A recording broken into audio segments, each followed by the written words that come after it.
Alrighty, boys and girls, good morning. Good morning. How we all doing? It's a Tuesday. That means I have quite probably got some delves to do, some things to catch up on before the end of the week is out, before we get reset day tomorrow. Good morning, Orange Man.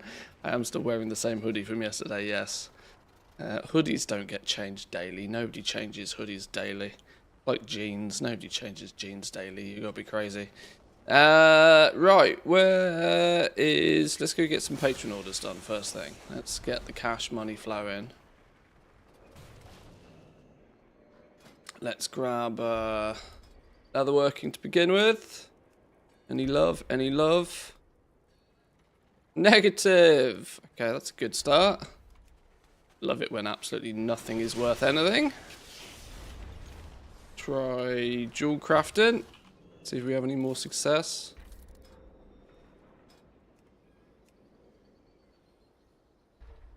Wow. One order. Sure. Still missing reagents even to do the one order. Oh, I can't be bothered. That was an easy solution, wasn't it? Let's go to the garrison. Yes, that's next on our list of to-dos, isn't it? Garrison. I have flipping dog slobber on my glasses. Probably where Alma Lama has insisted on saying hello to me. Washed together with the Christmas bath. Jeans, yeah.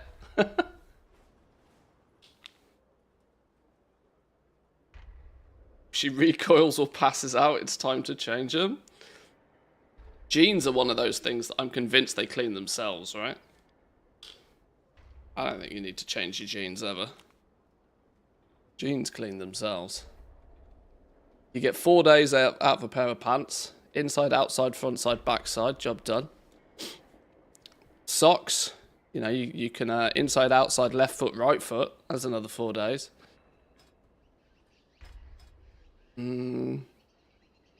Garrison, Hearthstone. There we go.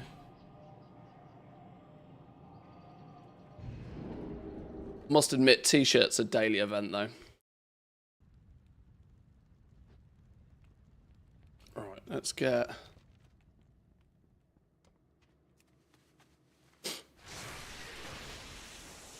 Get me talladite crystals. Yoink, 10 talladite crystals. Yes. Does that mean it's going to take the best part of... Okay, clearly. Stay the course. How do I assign a dude to here? Where's the table? I have never, ever done... Why is it Christmas? I just suddenly twigged. Why the Christ is it Christmas in my garrison? This is clearly one of the decoration options from Once Upon a Time. Where's the table in a garrison for Horde? Because I haven't got no clue.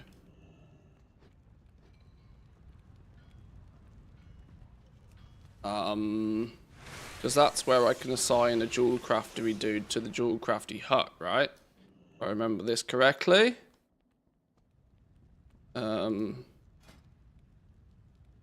Followers. Apparently I've got too many followers. I don't know how that works. Do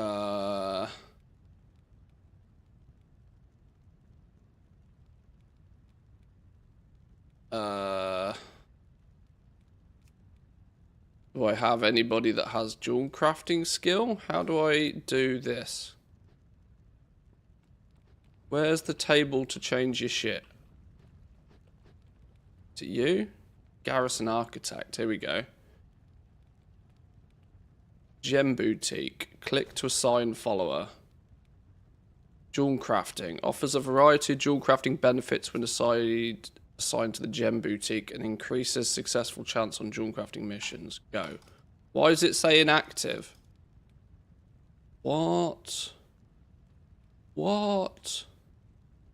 Upgrade that son of a bitch. What?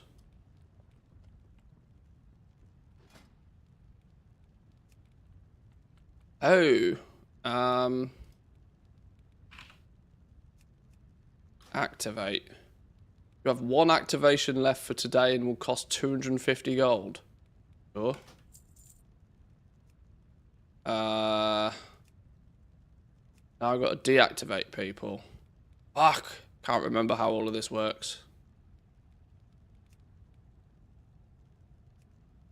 Deactivate? Yes. Deactivate. Right, let's try again. Gem Boutique, sign a follower, you upgrade that bitch. Go. Magic. That'll allow me to queue up more orders as well, won't it? And will get me twice as many Talladite crystals. Memory serves me right. Well, I guess while we're here, should we have a look? While we're here. Feels like we've gone back in time. What else have I got here? Tannery, barracks, war mill, trading post. Do I have an auctionator in my trading post? There's a $1 million question. Do I have the auctioneer in here?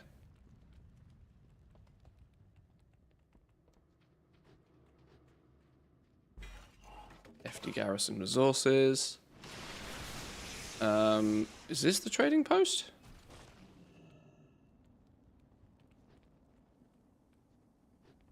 Doesn't look like it, does it? I don't know. I don't know my way around a Horde garrison. I literally was Alliance for Life back in the day, so I'm just lost. Alright, fine. Well, Gem Boutique is doing Gem Boutique-y things. You're leveling up. We can come back to you daily for the Talladite crystals. For those completely confused why I'm in the garrison, it is because some of the only remaining outstanding recipes I have to learn as a jewel crafter are Warlords of Draenor ones, which require me to craft up. I need to craft Talladite crystals to try and learn the Immaculate ones. But every... I think... No, wait, hang on. No, I need the Talladite crystals. Wait, hang on. Do I need to... Wait, hang on. Yeah, I need the... Yeah, because I need to craft these with the Apex dude, right? Discovery Immaculate Critical Strike. Yeah, so when crafting an Immaculate Critical Strike at the Apex's Gem Cutter, there is the chance for me to learn the recipe instead of having to use an NPC to do the recipe.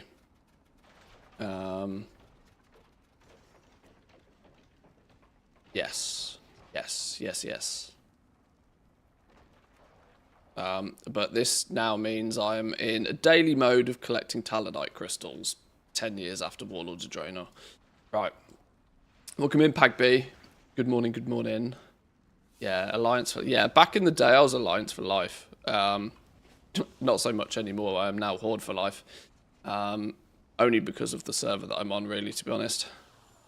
Right. Everything there is done. We can... Oh, I need to do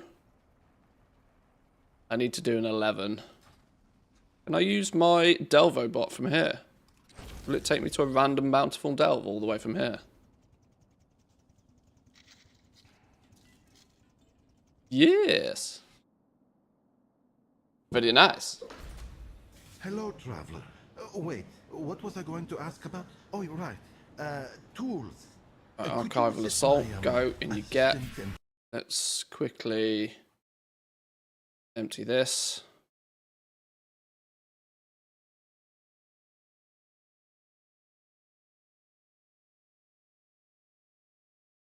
How we doing, Chris? Welcome in. Good morning. Missed the start? Ah, don't worry about it. Don't worry about it. We've done nothing important yet. Nothing overly interesting. I'm just chipping away at some basics this morning. That said, getting these dudes were doing some prospecting. yesterday. I wonder if they ever finished that.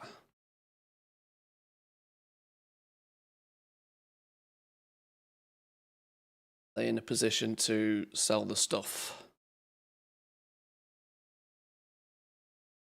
You finish? It looks like you did. Oh, sort of. Sort of. Try again.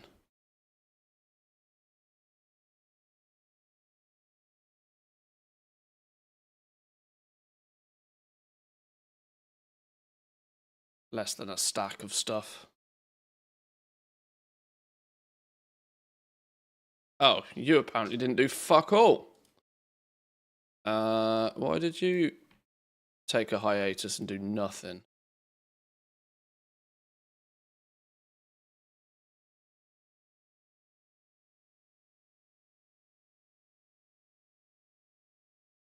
Interview in 45 minutes. I have to reapply for my own position as my contract is going to expire at the end of the year. Nervous as hell. No, I know companies do this, and it's quite a common thing for companies to make you reapply for your own jobs these days.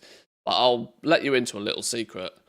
99 times out of 100, the last thing they want to do is replace a candidate. The only reason they do this is as an opportunity to get rid of people that are really shit. But as long as you are, you know, not on the shortlist to be chopped anyway, you're absolutely golden. Don't worry about it.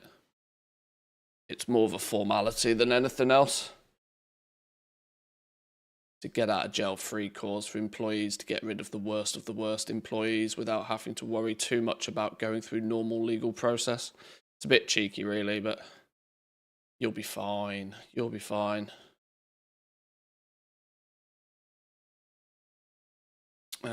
Righty.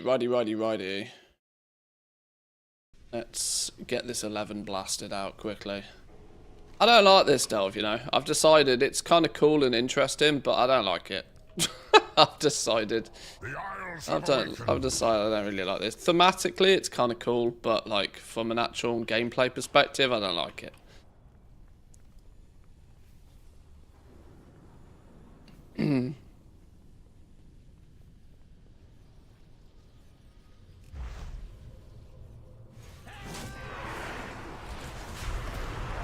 Right, what we gotta do? Just kill things. Kill things, fill the bar, apparently. That's easy enough.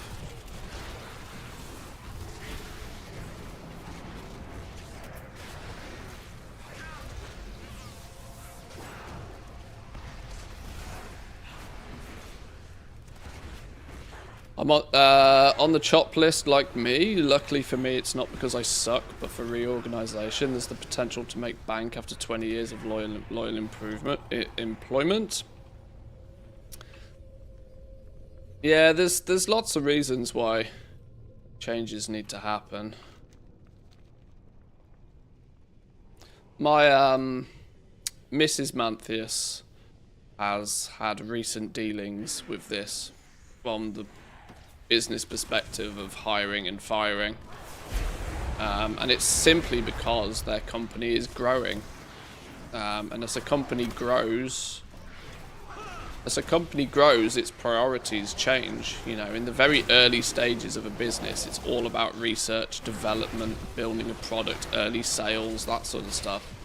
But as the company grows and gets bigger, it shifts less so to development, because most of the development is done and more into like long-term sales and customer, you know, managing and all of this sort of stuff. So it does mean that, you know, those first few those 12 developers you hired at the beginning of creating a product, once the product is created and it's just updates and maintenance to the product, there's maybe not the need for 12 developers anymore, which feels harsh when you have to then let them go. But you know, it's the, I mean, obviously if you can rotate them into another role, then that's absolutely great, but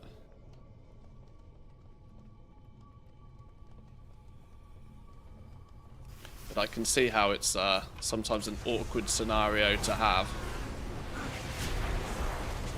Then again, if that's your line of work, you probably come to expect that sort of stuff, I suppose.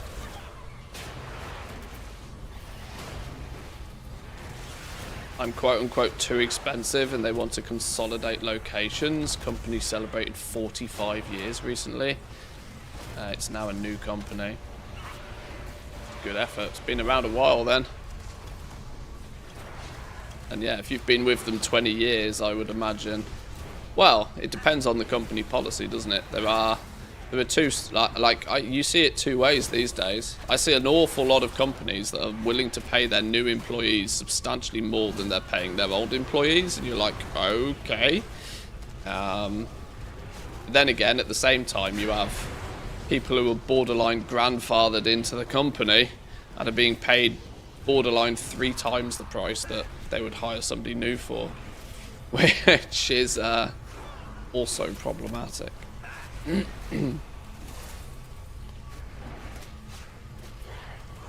This is why I enjoy the fact that I'm my own boss.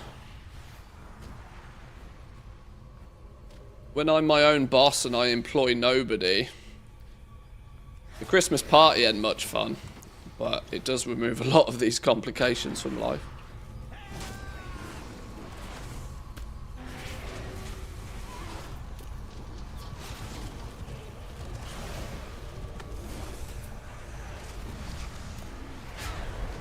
Colleagues are scrambling to find me another position within the company, but I'm not sure if I'd want to stay with a company that just gets rid of you because an external agency tells them that they should.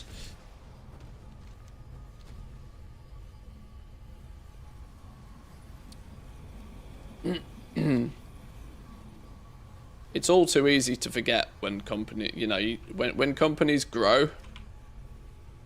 When companies grow, they tend to focus way too much on numbers, don't they?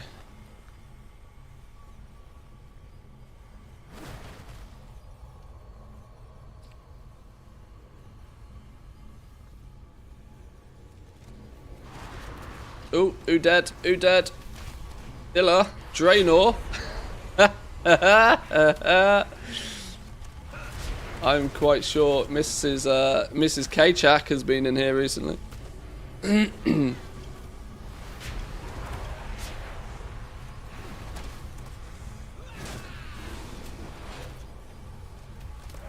Two huge pay rises, one of them 25% in the last few years, but then also had cancer twice. That's not cheap for a company. Yeah. Yeah, ouch. Ouch in many angles.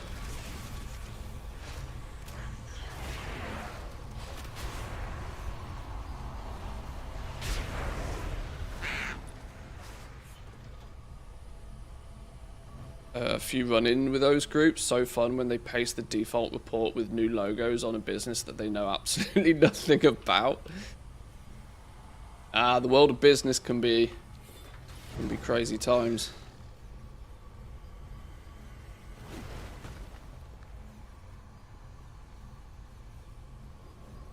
You gonna stream tomorrow's Q&A? Good question. Good question. Wednesday is more often than not a double stream day, or at least I half plan for Wednesday to be double stream day. The only thing I will say is that as of recent weeks with Alma, with a puppy and 2 other dogs, and Mrs. Mantis isn't actually very well at the moment. Meaning I'm doing more of the stuff. So we will see.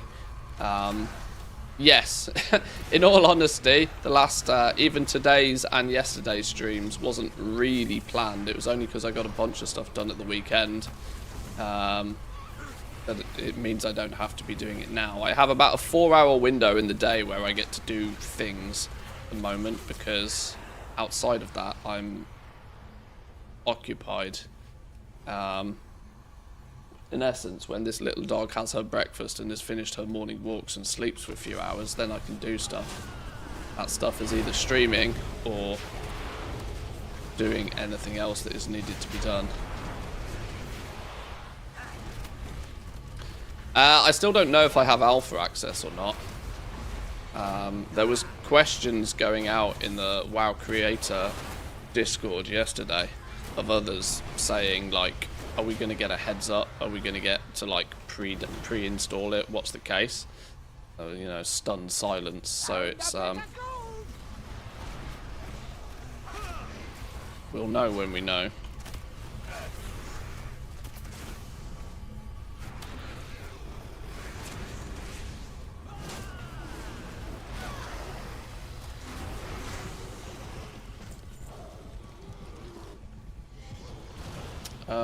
Commanders slain. Where are these commanders then? They all seem to be below. You're not a commander. You're a commander.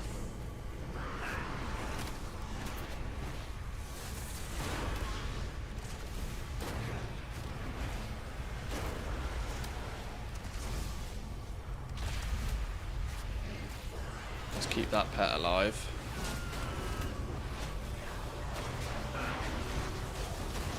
Why for he not die? What's going on here? Is he healing or what's going on here?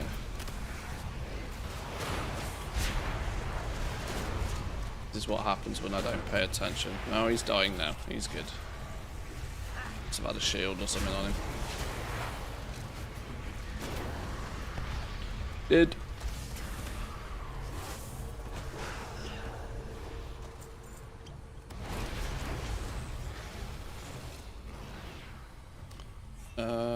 Right, all of the other commanders do seem to be downstairs somehow. Any on this level? There's one over there.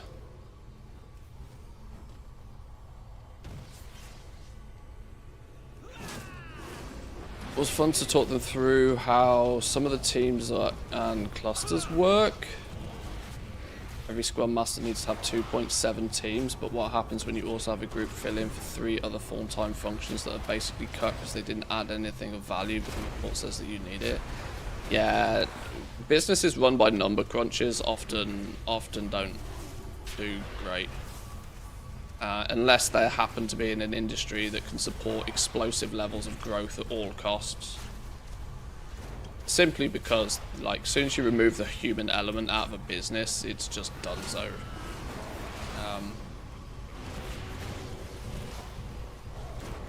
If you completely control hiring and firing based upon what the accounts state, doing it wrong.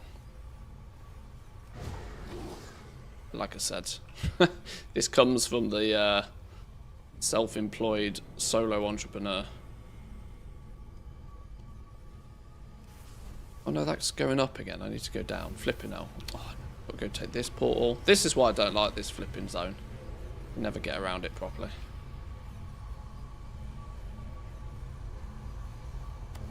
I'm in combat with who? Come on, game. Have words.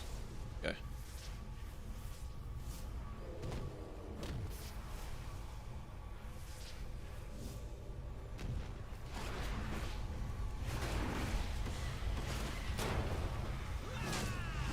Oh shit, I'm going to pull a rare as well at the same time. That's not good news.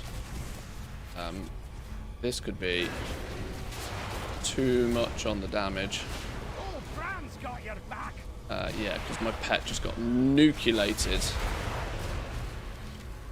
I could be dead here. Yeah, I'm dead.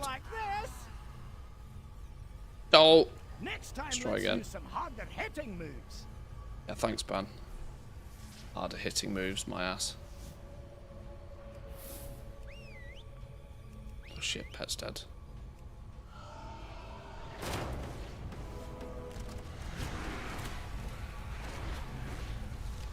Guild of Gold, how we doing? Welcome in. Good morning, good morning.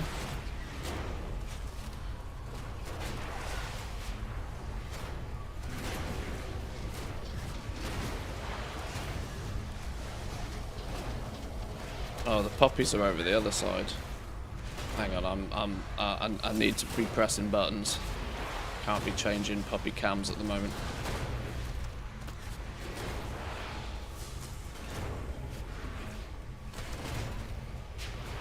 Hello there, Mr. Norton, though, by the way.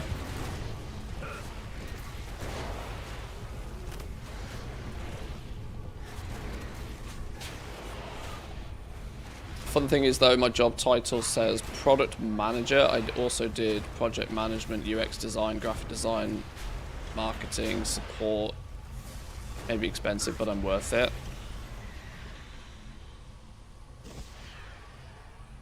It's definitely good to have lots of tools in the toolbox. Oh, there's not really a boss here. Okay, it's this one.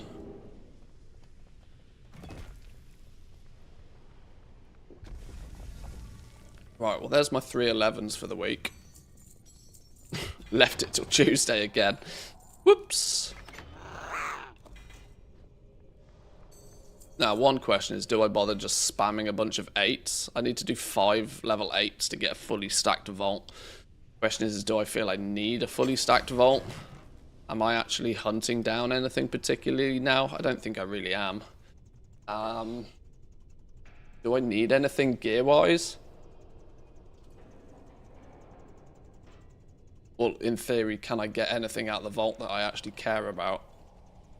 I don't think I do.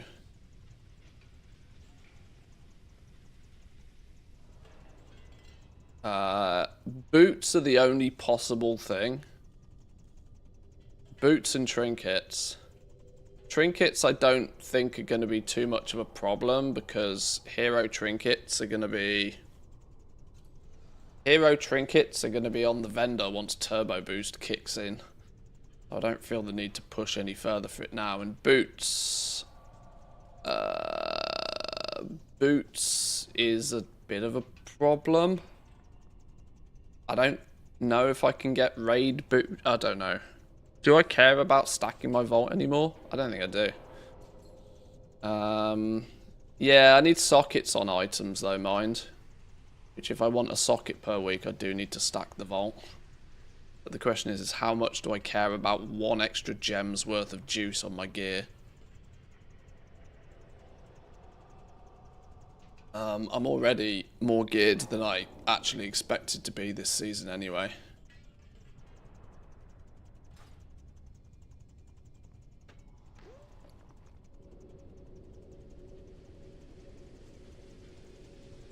How are we doing, Haley? Welcome in. Good morning. Good morning, good morning.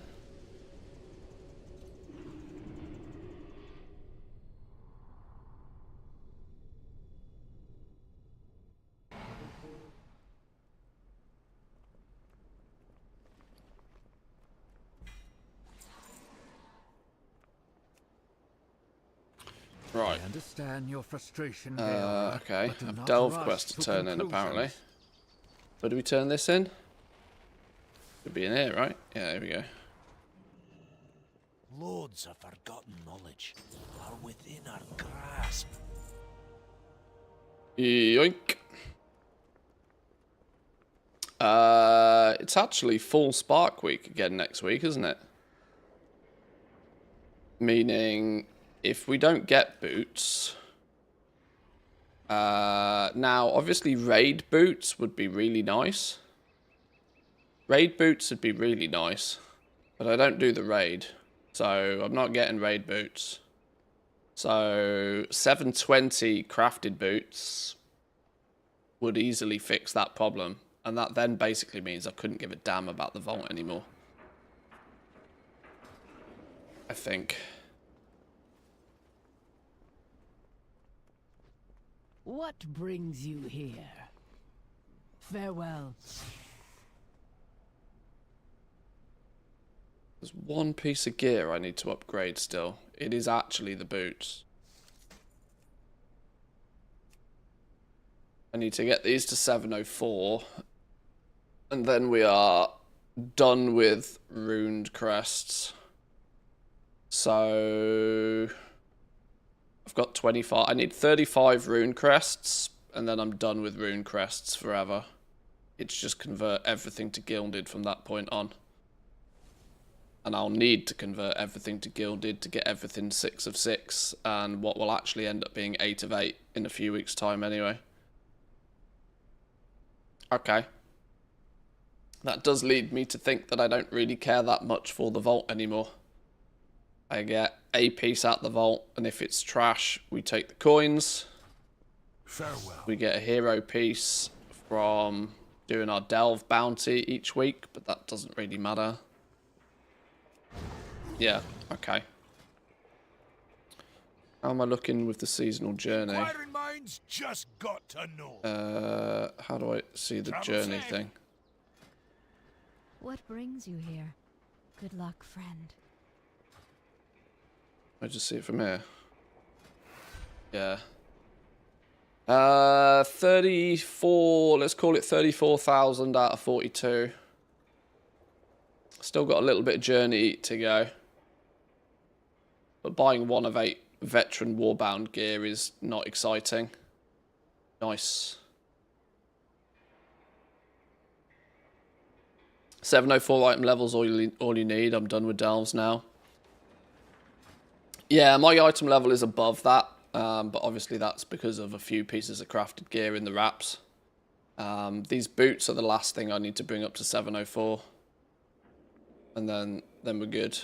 Then we're good.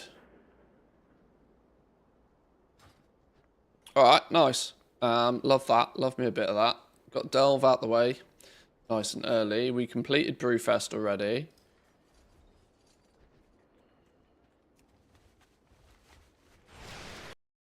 Did I ever post anything from this dude? I don't know if I did. I think I must have done.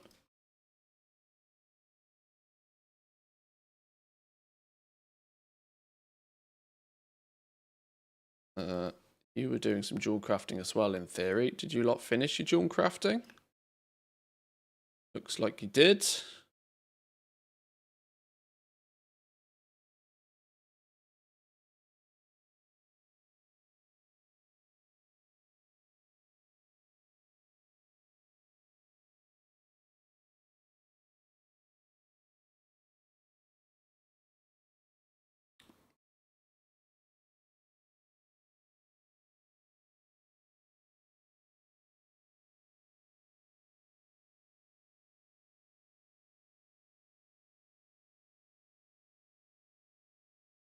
Wow, sapphires are cheap. There's no reason any one should be particularly cheaper than the other.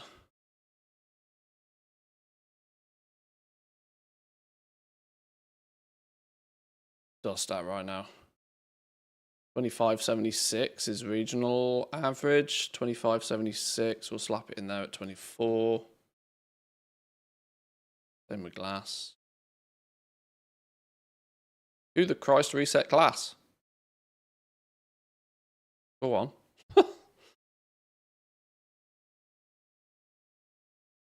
Bold.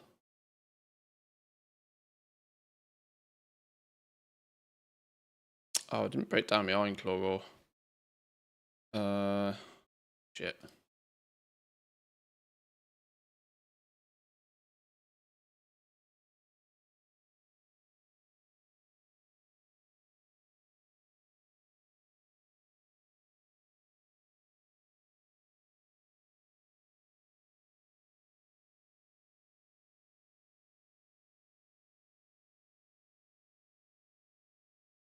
And you're still chipping away. Once they're doing summon.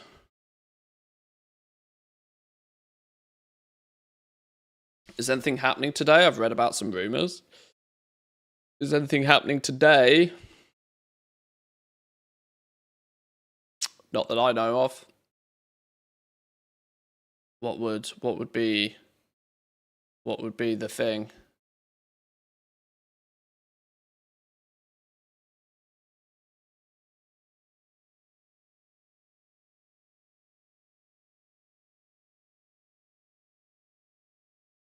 All I got is busy content creators. Oh, I'm not in that loop.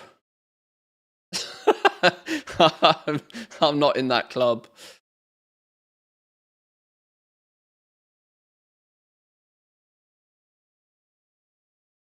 I'm not in that club, unfortunately.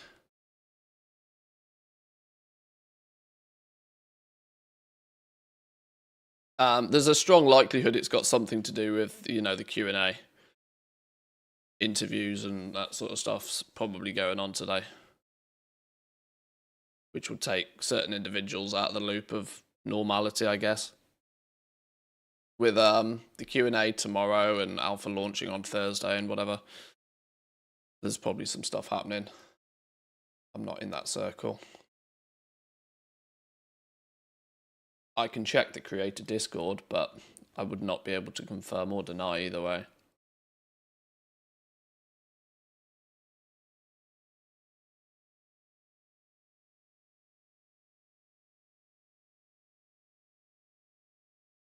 Right, these guys are doing their thing. Let's, I should back, to be honest, I should absolutely definitely make sure I do my blacksmithing, patron orders, and my other professions as well. Also, these are finishing off this last little bit of jewel crafting. Gonna multitask, we should do it properly. This coffee's hitting the spot today, though. Whoa, whoa, whoa, whoa, whoa, where's that? Stop. Where's this random audio coming from?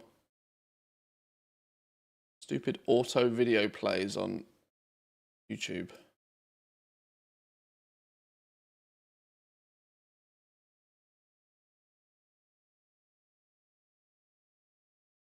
Yeah, I also saw Blizzard sent out a bunch of mugs to creators. It'd be nice to have got one of those, but I didn't. Could have, would have enjoyed drinking drinking my coffee out of that. That would have been quite cool, wouldn't it? Can you buy them? Good question. Can you buy them?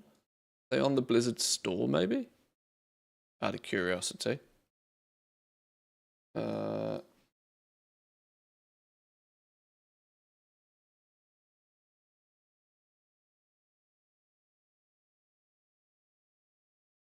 European store. Please don't dox me. No, I think we're fine. Is that big mug thing a regular piece of merch that you can buy? Oh, they have launched a whole bunch of midnight merch, look.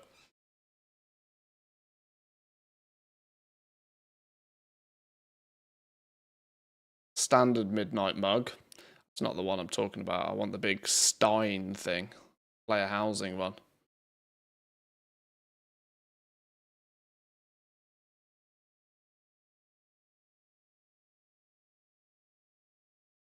Doesn't look like it. I'd have shouted about it if it was.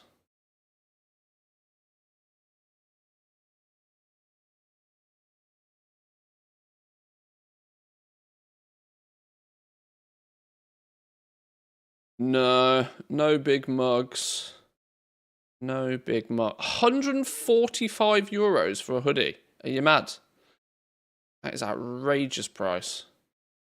75 euros for the Murloc hoodie.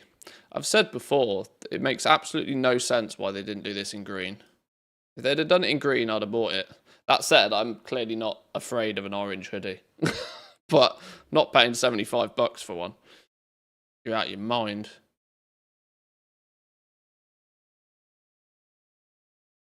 That shirt's quite nice though.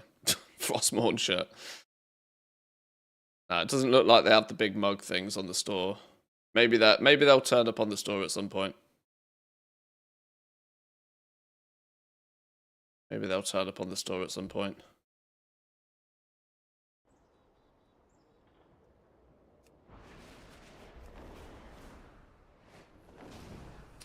Blizzard is the apple of merch. It costs a lot of money for no reason.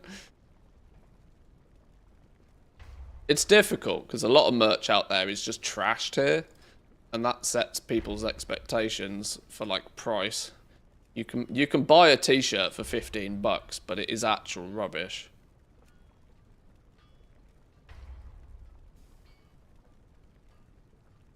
Knowledge point, not a knowledge point, knowledge point, knowledge point, stupid expensive. Let's get those done then at least.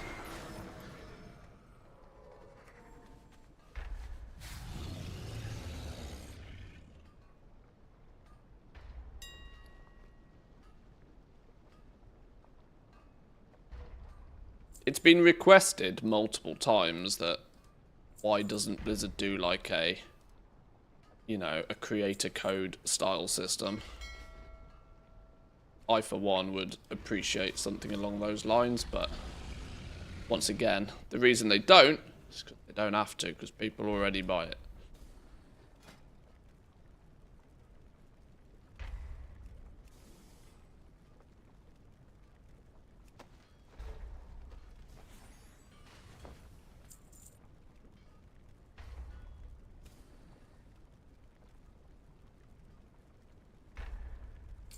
Shirts from the $6 t-shirt, which can be even cheaper if you buy 10 of them at once, have lasted me years and they're fun. Just because something lasts for a long time doesn't mean it's any good in the first place.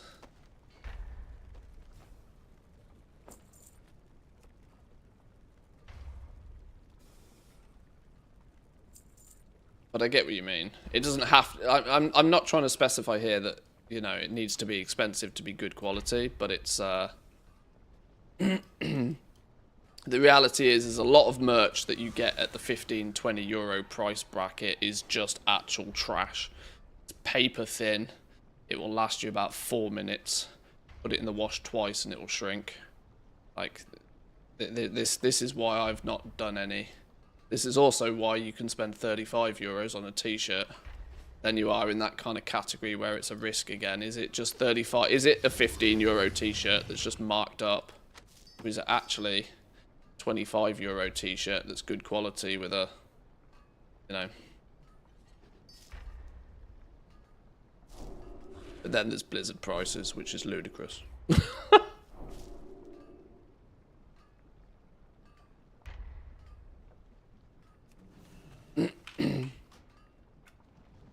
There's some blacksmithing knowledge points. Tailoring and inscription next. You lot finished your thing. Have you you burnt through all of this now? Yeah, right, let's get shot some of this. How are you doing, Marcus? Welcome in. Good morning. Morning, good morning.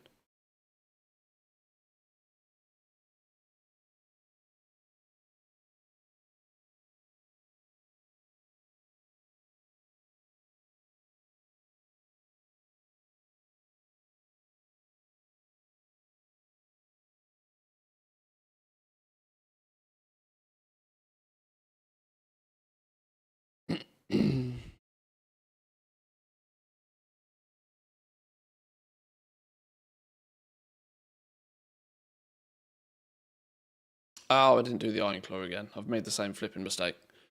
Have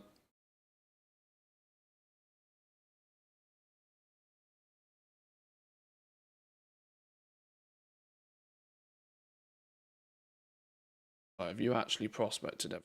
You have.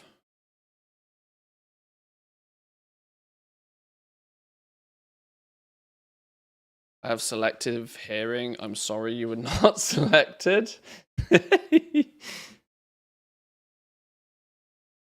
Holy links, Batman. What the Christ is this? Oh, the Apple Pro. You could have just said Apple Pro stand, yeah. We'd have known what you were talking about.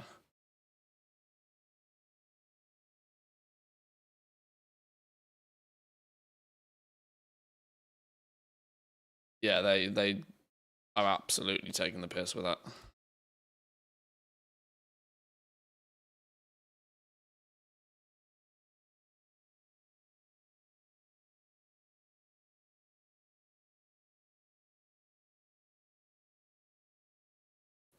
Last pieces of beef. Why is my beef marked as trash? That's not meant to be. That's not meant to be a thing. Right, have you finished prospecting? You have. Good, good, good.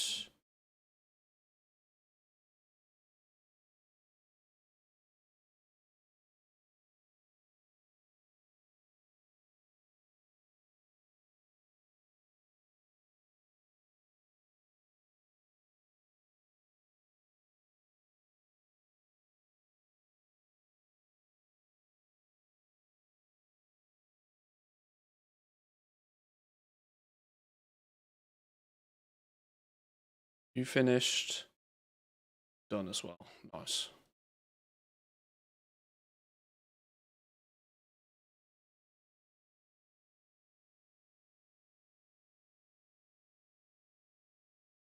I really should just have slammed all of these materials back in the guild bank and sold them all on one tune, but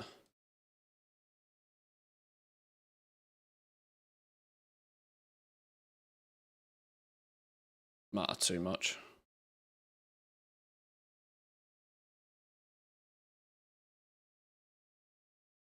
Right. Okay. What are you still doing? Oh, you're still working through this Iron Claw. Worry about that another day.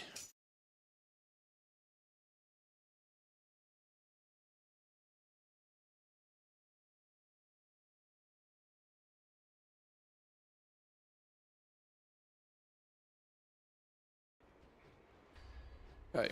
Inscription.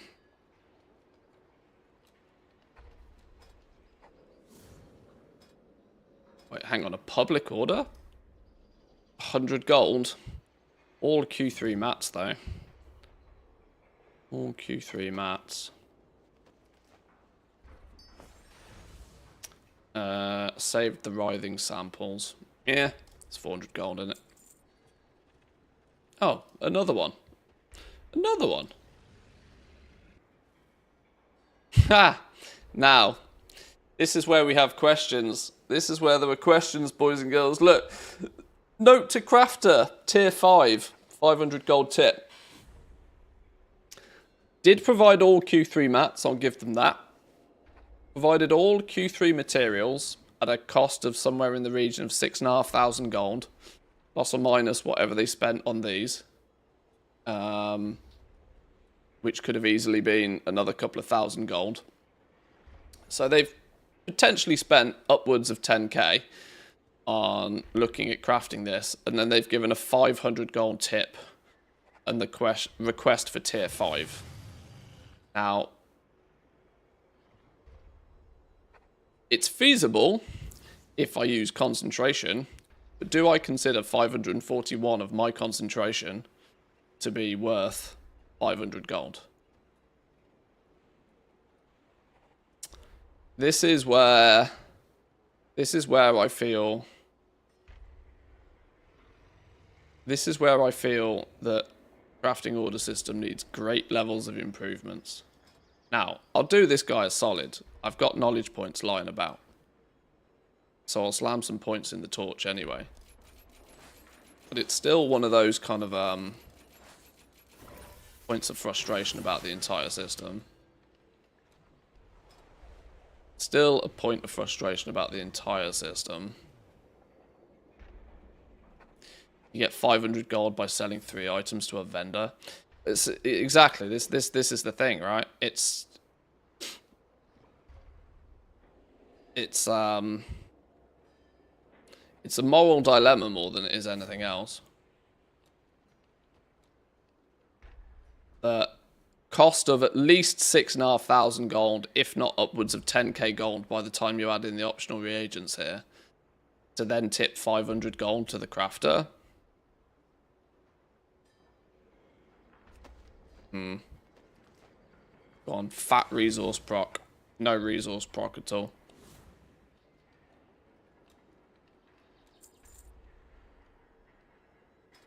Yeah, the moral dilemma aspect of that is always problematic for me.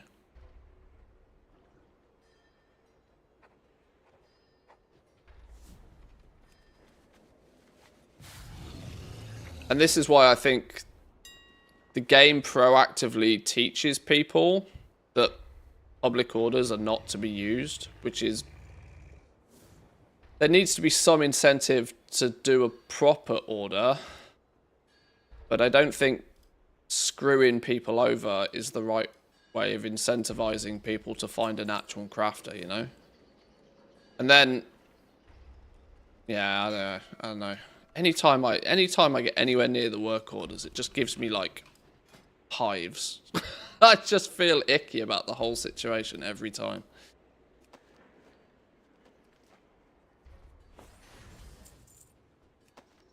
Lucky you got that one. Yeah, I could have very easily done that at Q4 and sent it back. Very easily could have done that at Q4 and just sent it back.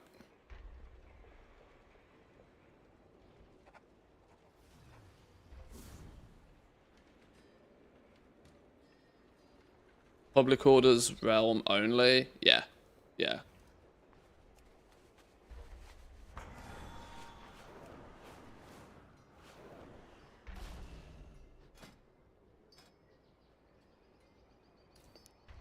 All materials, 300. Shouldn't they all be all materials?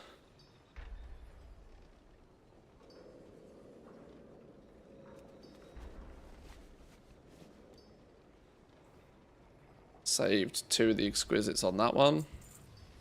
And so they should all be all materials, right? Q1 and Q2 mats, Q1 and Q2, Q3 mats.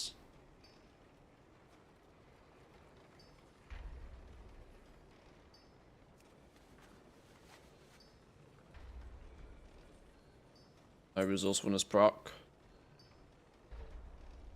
Low level mats.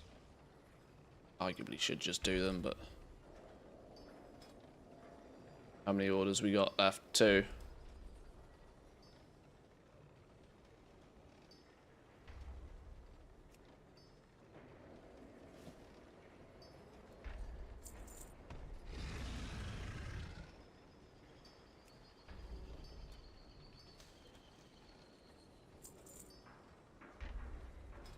No more public orders available.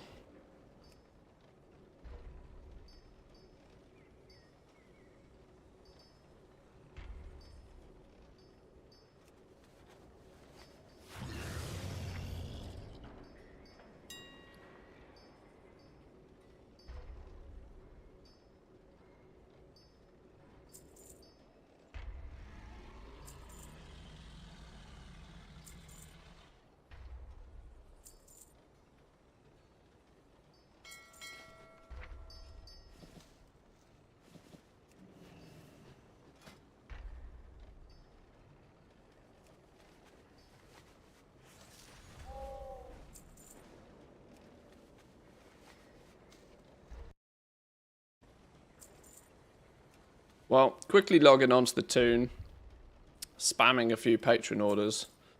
At least has made us a couple of thousand gold, but it's real mixed emotions about the whole thing. Oh, I need to turn in the actual weekly quests even. Oof, nearly forgot to do those. The winds guide you. Ancestors watch. The thing is it's fundamentally the only reason I've logged onto this character to do this in the first place is because I benefit in some way, shape or form by doing this as well. I'm really just trying to get the knowledge points. And as I'm doing some patron orders, I check public orders to see if they're there.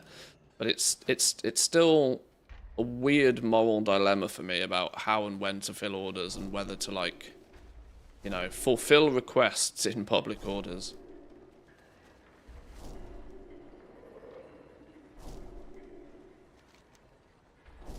Wish me luck interviewing 2. We'll be back later. Ah, you'll be fine. Have a good one. What's the age-old trick? If in doubt, imagine all of the interviewers are naked, right? Does that still work on Zoom?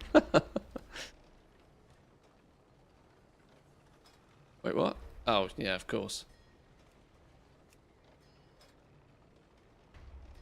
23 points lying around here.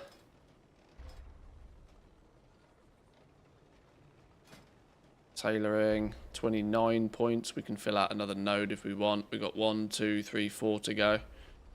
I think it really matters, does it? I'll just save them up until I need to, or can fill them all out in one go. I've got an interview on only Zoom, yeah.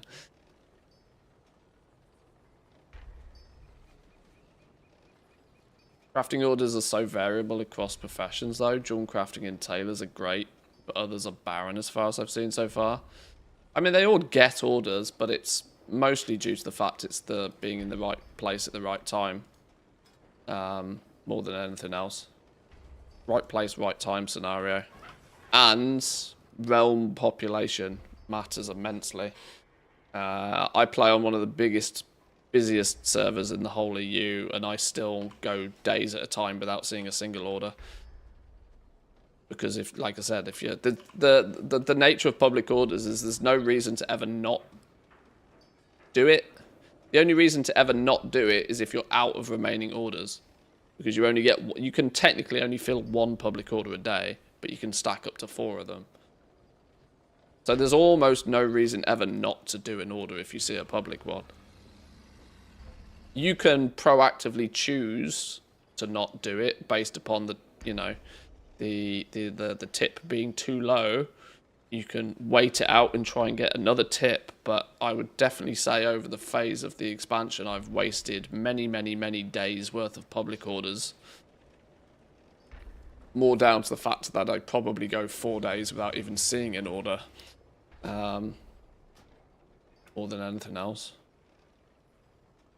Inscription was the goat at the start of the expansion with the books. Yeah.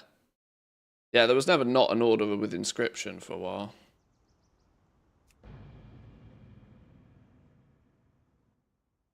Need to put these other accounts to work doing something. I need to scan for some deals today, I think. Kill some rares, maybe. Keep the flipping ticking over. I usually keep one completion for when that 5k order comes along. It's probably a smart move, yeah. Oh yeah, shit, we're still out here from yesterday. From doing... it's going to want me to do another couple of dungeons, isn't it? Do I... we do these now? Yeah, fuck it, why not? It's Tuesday, what else we got to do?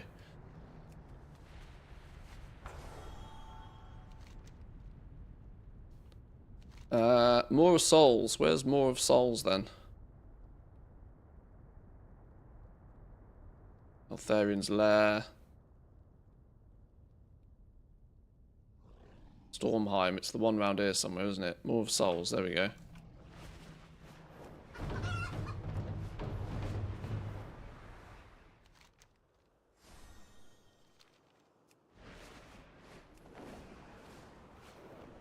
Uh, 11.27 on the PTR soon. The build hit the vendors yesterday. Yeah, it won't be long. The very second 11.25 launches. 11.27 it'll hit the PTR almost for sure. Dreadroot was once a beautiful Seems to be wood. how they do it these Now days. it's overrun by monstrosities of the nightmare. This cannot stand. Seems to be the play. Get the next one out soon as the first one launches.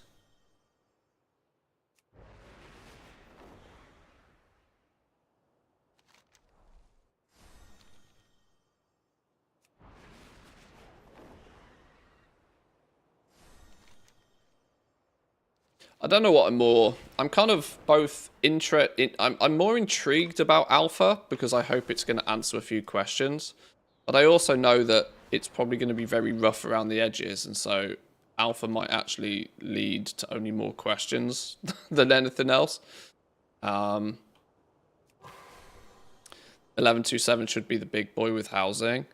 If housing will not be on Alpha. It is going to be on the Alpha. It's listed as like phase 1, week 1 testing.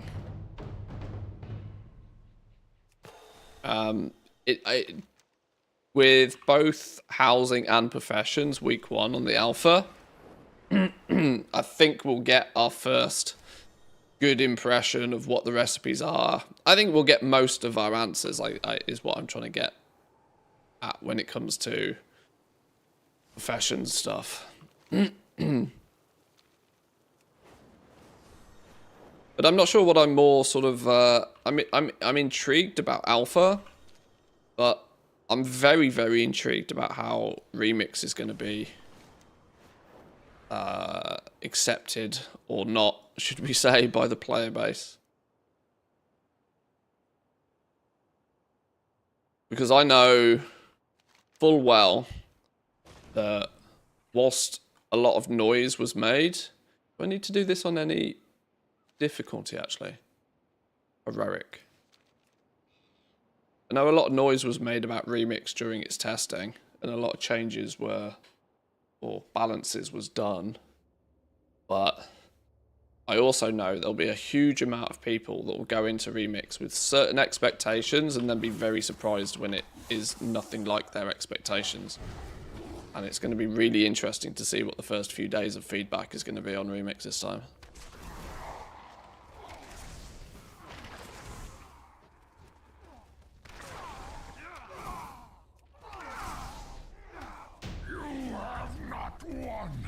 Naglfar comes for you! Right, where do we need to get to? Need to make sure I remember that we're here to do a quest, not to just kill the dungeon. The Q&A is tomorrow. Yeah, on your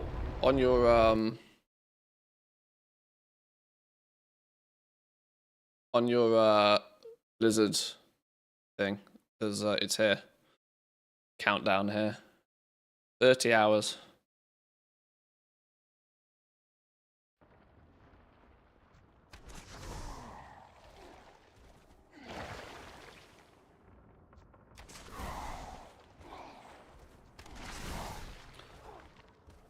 Do not expect much profession-wise. I bet the pattern will continue. They might simplify some stuff, but overall we'll have the same approach copy-pasted. Yeah, I'm not expecting miracles. But as I've always said, alpha for me is the time to get feedback in. Alpha's the time where it's early enough that if the player base heavily disagrees with the direction that Blizzard's going, then, well, there's room to do something about it. I don't know where I'm going. This way?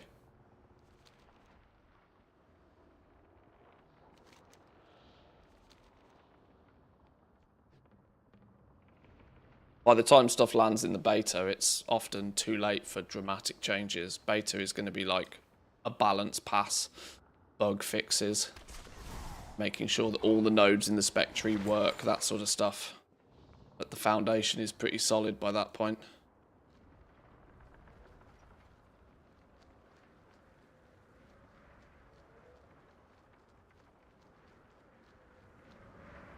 The spirits grow hungry from Do you know whether you're in alpha or not yet? Don't know. all who enter Don't know. Helheim must pay the blood price. Resist if you wish.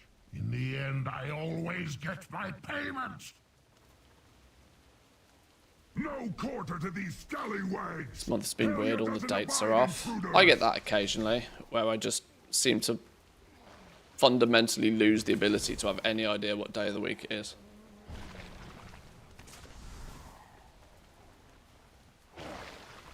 Do I need to do anything particularly clever here? What am I doing?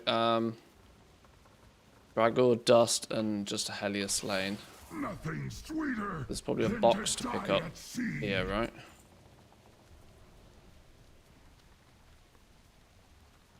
Is it?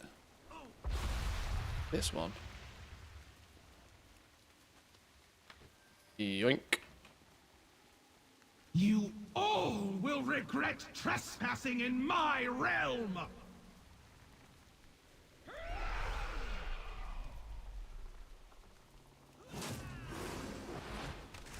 You have come. Embrace your... No!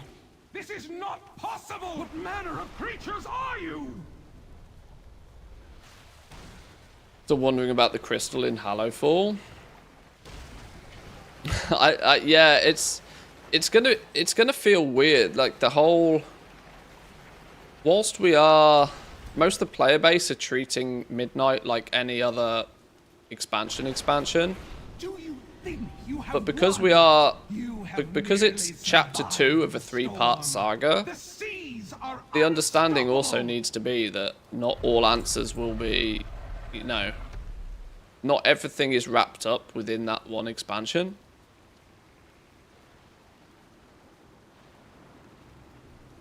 Oh, did I loot a recipe here? I did. There we go. What we were here for. Let's pull out of here.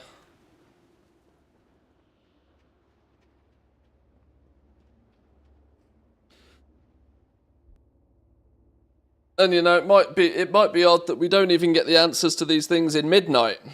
And I do wonder what the scenario is going to look like when so much time passes that we completely, because I have this issue myself. Like when we're proactively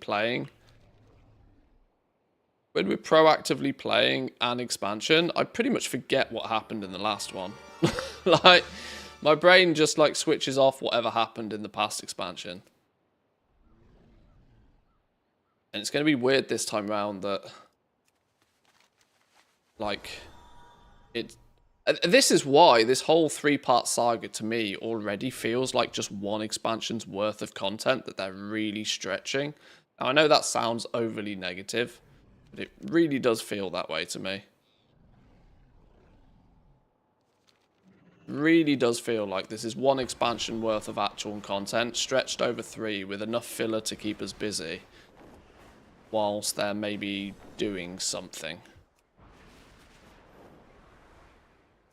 Kind of hence why there's not like a big, well, there doesn't at least appear so far to be like one big major like thing that's happening in Midnight. You know, Prey is kind of the one box feature. Housing has been tacked onto it, although housing initially was not advertised as a Midnight feature, and even Blizzard devs came out and were like, no, housing is something separate to Midnight. So it's I'm going to be very intrigued to see how many seasons we even get in Midnight, because we might get 3 seasons still, but I also have a suspicion that they might be shorter, because I really, really, really do believe that they're pushing towards a 12-month expansion cycle. But, you know, they can't just switch that. You know, they have to slowly. They've shaved off an entire patch of an expansion quite comfortably over the last 5 years. Now I feel that they're going to shave some more, do it over a few years, and so people don't really notice too much. Convinced of it. Can you transfer bronze in Lemix? No. There's actually very, very surprisingly few Warbandy-esque features in Legion Remix. Every character is every character. Rep grinds, I think, are warband wide. The Aegis of Agramar will be yours. But there's virtually no crossover between your characters in Remix almost at all. Not even your infinite power cross it. Infinite knowledge is an account-wide perk, a boost, which is your multiplier to your infinite power gains. I get the same item twice. Flip it out. Yeah, that's it. Shorter expansion, same higher price. Well, yeah, they want to sell everybody an expansion once a year. They want your monthly subscription.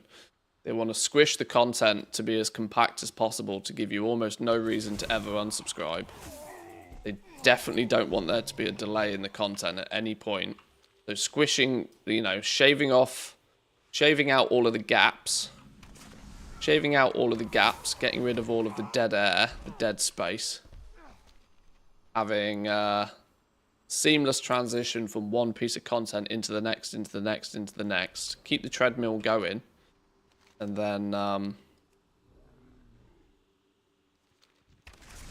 then slowly but surely smush it to a 12-month expansion cycle. So that they get an expansion, basically meaning that every financial graph has a big spike on it somewhere.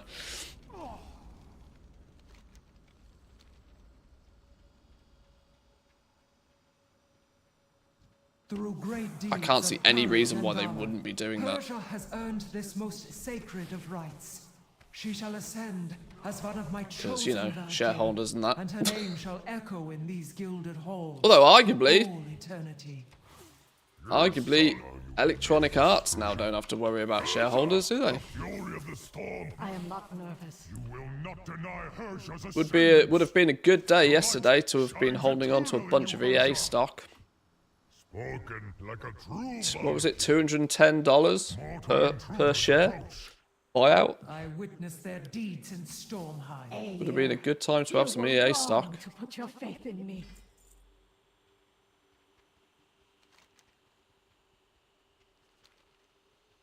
The ritual is not yet complete.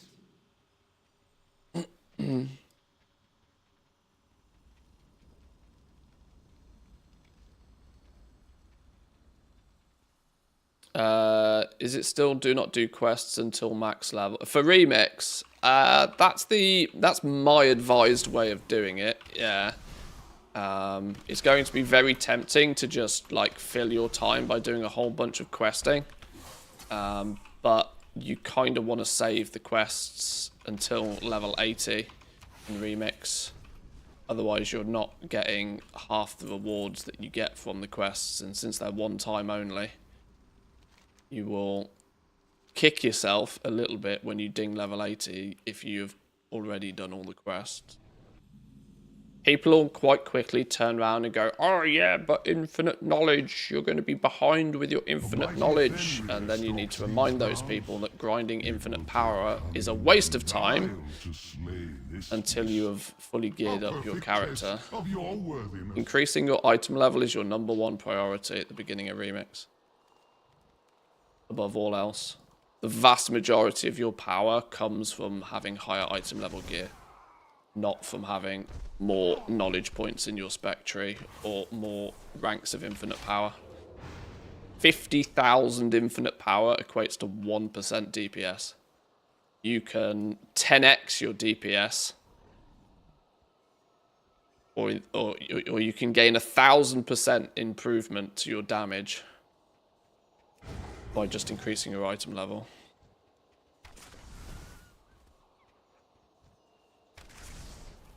So yeah, in other words, save quests until you're level 80.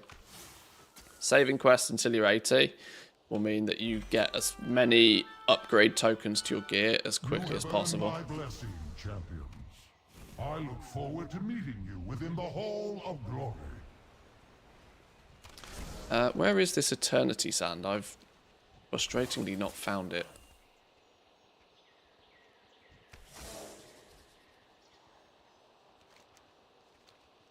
Not seeing it on my map. Or level many characters and save your main until you have the XP bonuses. I mean, the XP bonus only shortens the duration of time it takes you to get to 80, which in the grand scheme of things is not going to matter. Like, if it takes you 15 hours to get a character to 80, then, well, so be it. You should be more interested in trying to make sure that when you do, because you'll spend most of your time at level 80. Getting there, obviously there's always those players that want to zoom to max level as fast as possible, but you kind of want to plan ahead a little bit, if you can, in knowing what you're going to be doing when you're level 80. And what you're actually going to be doing at 80 is farming up upgrade tokens as efficiently as you can, so that you can get your item level of your gear up higher. The best way of doing that is to ding 80 and Lore Master. Where's this box I need? You have demonstrated Must turn up in here in a minute. skill and intellect. What do you suggest doing other than quests to level? Dungeons. Just grind dungeons whilst leveling. Now, you will face them in combat. Grind dungeons. Once you are leveled enough, do the raids daily. Depending on, obviously, how long it will take you to level. You want to be doing the raids every single day on as many different difficulties as you can handle. That aspect of it was not very well tested on the PTR, because getting into raids was basically impossible on the PTR.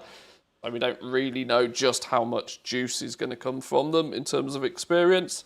Mop Remix, it was kind of a waste of time for the most part to do LFR, but that was because leveling speed was so fast that your time spent in LFR was actually not very optimal. Leveling so much slower this time round that if you can get a few boss kills and they give you like half a level even of experience, it's probably worth killing the boss in LFR even. Your cries of anguish will echo through eternity. I think Blizzard are going to have to do some massive changes to Remix when everybody starts playing it. Yeah, this is why I said I'm intrigued to see what the first few days' public opinion of it is going to be. Because the stink that was made from those who tested it on the PTR, and fundamentally how little of that was remedied, in my opinion, Where they failed, we will succeed. You It's going to be interesting to see what the masses think of it when it goes live. underestimated you. Do you recommend Heroic World Tier until 80? I don't recommend doing Heroic. If you're trying to play in any sort of optimal way at all, I don't recommend Heroic World Tier at all. It is just a suboptimal way to level characters, full stop, from every perspective. The only reason you'll touch Heroic World Tier is if you A, want to, and if you B, if there's some cheese with like a group farm to just hyper spawn and kill mobs or something. There's basically no reason to touch Heroic World Tier at all. You will probably utilize Heroic World Tier once you are both max level and fully geared as a way to grind infinite power if you don't want to do Mythic Plus. That's basically the only reason I think you'd use Heroic World Tier. Where is this Eternity Sand? I'm really confused why I haven't seen it. The Valajar's strength, and yet here you stand. There is one final Does it drop when I kill you? Do I loot it off Odin here? Probably. Should you triumph, I will carve your names in these sacred halls myself and grant What level can we enter dungeons on? Straight away, I believe. You can start queuing for dungeons instantly. Raids you can get in from level 20, I believe. Like I said, testing this on the PTR was actually almost impossible. It has been ages since I faced a worthy enough. I yield. You are truly remarkable creatures. As promised, you will have your just reward. Aha, Eternity Sand's in here apparently. Come on, let me in.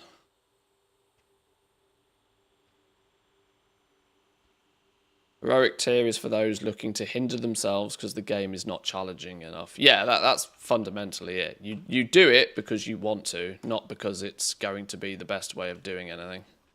In fact, it will be very suboptimal for both leveling your character and gearing your character and probably even farming bronze. It will be suboptimal for all reasons. Meaning if you're playing to get powerful quickly and to collect stuff, which is arguably the #1 reason why people play Remix in the first place, you're mostly going to ignore Heroic World Tier. It seems so illogical to me for them to have put Heroic World Tier in Remix, the place where it makes almost no sense for it to exist. It's like, sure. Have you brought valor to these halls? Because it's directly contradictory to why most people are playing Remix. If they wanted a slow, methodical way to collect all of the rewards from Legion, well, they've had that literally forever. They've had that since Legion launched. It's called retail. It's like, sure.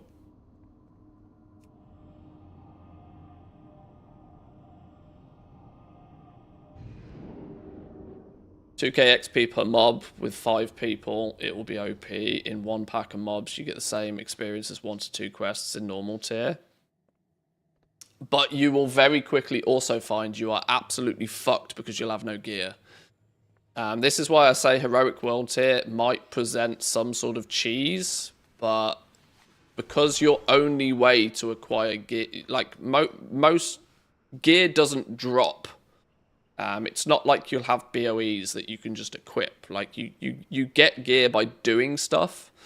The likelihood is if there's like some Heroic World Tier cheese grind, you will end up falling so far behind in gear that you just won't be able to kill anything. Like it just doesn't work. It doesn't work unless you're also doing significant amounts of completing quests or killing rares or finishing dungeons and whatever.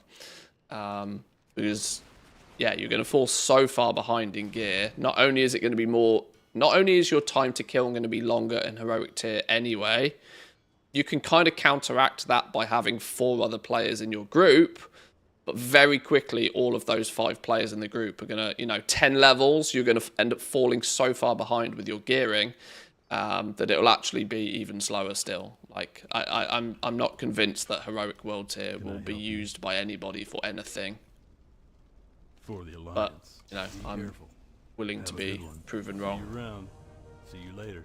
See you around. Be careful. See you later. For the Alliance. Travel to the Emerald Nightmare and get Nathendra's heart. Have a good Okay.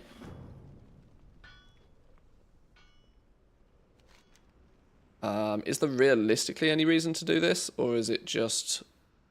I don't know. I'm going to do it anyway. Emerald Nightmare. That's in Suramar, right? No, that's the Nighthold. Where's the Emerald Nightmare? Over here. We fly there. I need to go grab a drink. Hello. Emerald Nightmare. Till next we meet.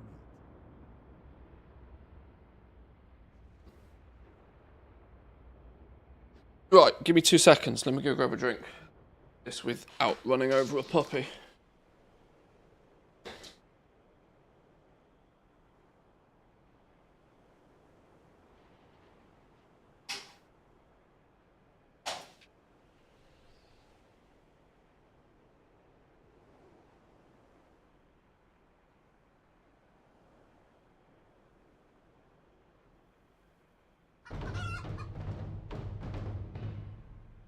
I stopped drinking Coke like a year or 2 ago now. But they've flipping introduced cherry Coke in cans stored near me. It's got me back onto flipping Coca-Cola again. It's not good.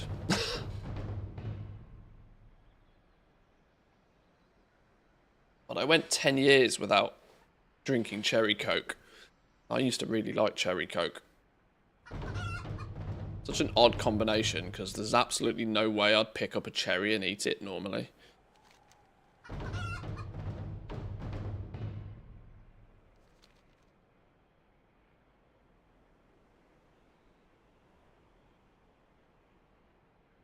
Just realised, you know what I could have done?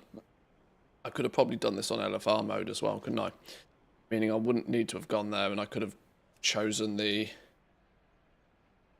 exact wing that has the boss I need to kill in. Oh well.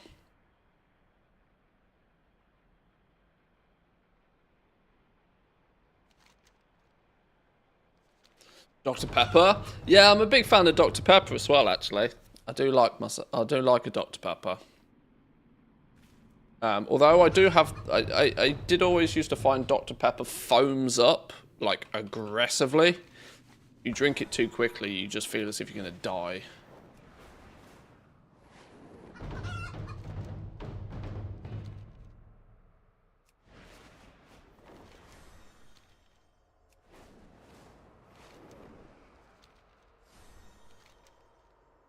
Sharthos has returned to Right, his how do we get in roost. here? Put him out of his misery before he Bang it spreads out the on hate Mythic, he just has because. succumbed to. Got to be some juice in here on Mythic difficulty, right? Surely.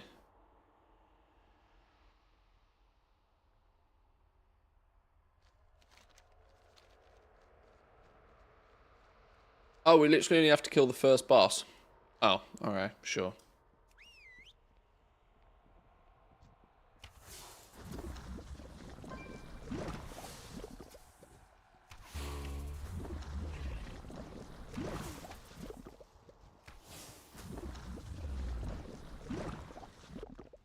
Perfectly Ironed Socks.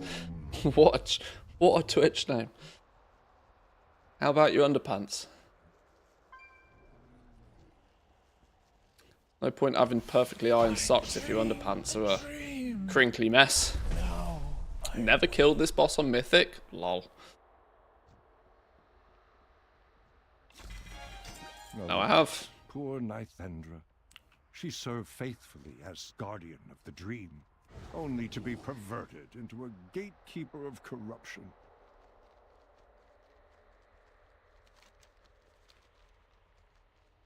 They don't show, doesn't matter.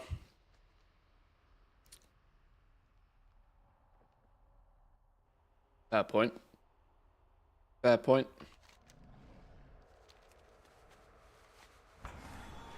Right, that, I believe, is the Legion Alchemy questline finito. Meaning we have the ability to min-max Legion Alchemy. Finally. It's only taken me way too long to do. Way too long. Engineering is next on the list, though. I'm not sure if I have to do too much more with the engineering questline or not.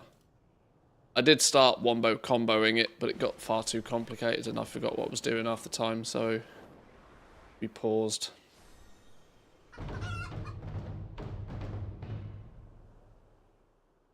Sucker for cream soda. I've not had cream soda for probably 20 years.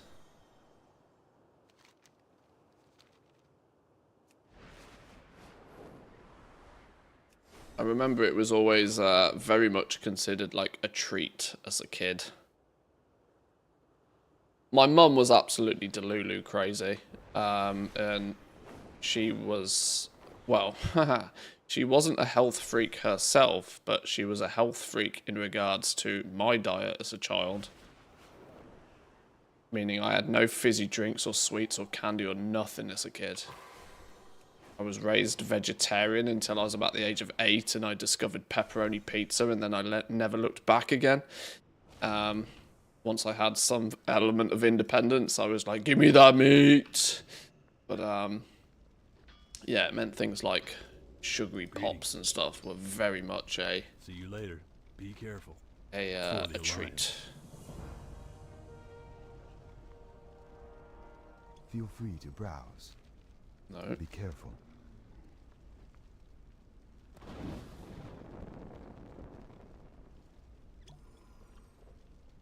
Probably why to this day I've got a bit of a sugar tooth and pepperoni pizza is literally my favourite food ever.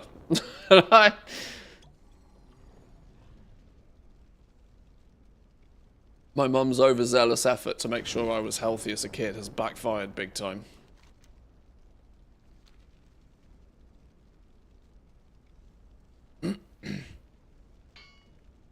Hey there. Have a good one. The newly forged high-capacity deconcoction conduit. See you around. Okay. Do you, I presume, in here? The Legion Alchemy Quest finito? I have exactly what you need. Beautiful. Okay, now we are... or at least we have the ability to be tippity top with our production here.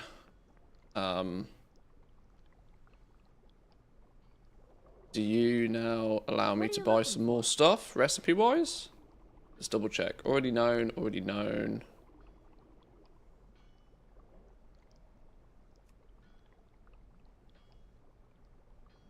Already know that. Already known, already known, already known.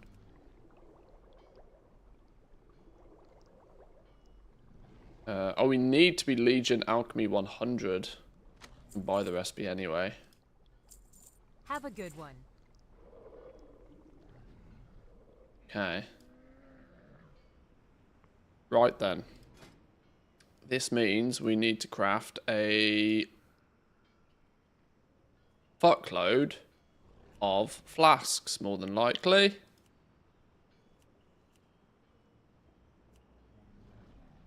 Wait.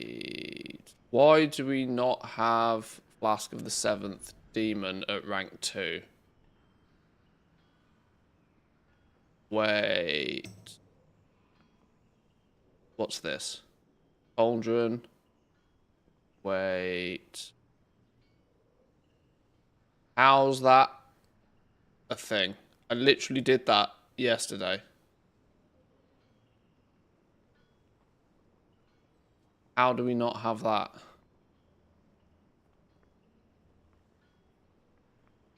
Oh, wait. Challenges cache zone. What? I literally swear I did that yesterday. Alright, sure. Fine. Whatever. Starlight Rose. Need a bunch of Starlight Rose.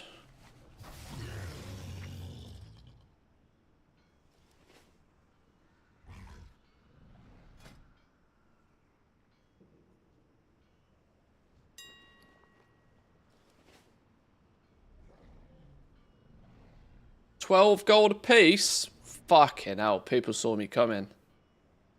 I need 7 each, 70.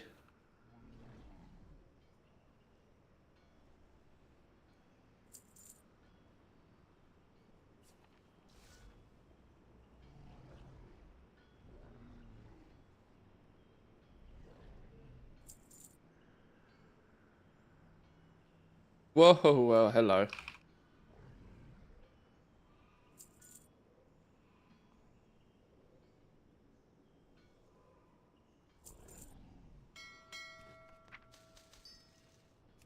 Right, if that's not enough to get the rank 3 recipe, then I'm going to cry.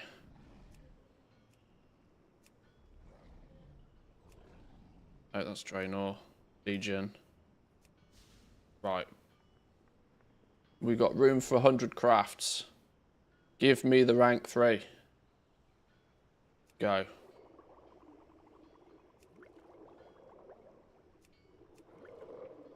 $96. 7.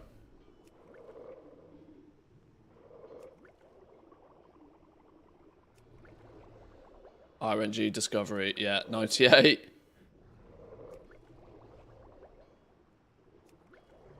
99. 100.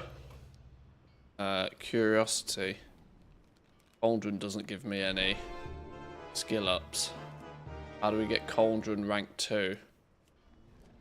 Spoils of the Nightmare, the Emerald Nightmare. I don't know what that means.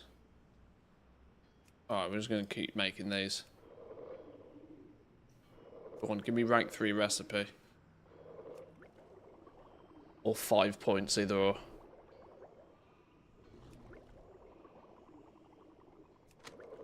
Hey! Rank 3 recipe, hello. Suck it, losers.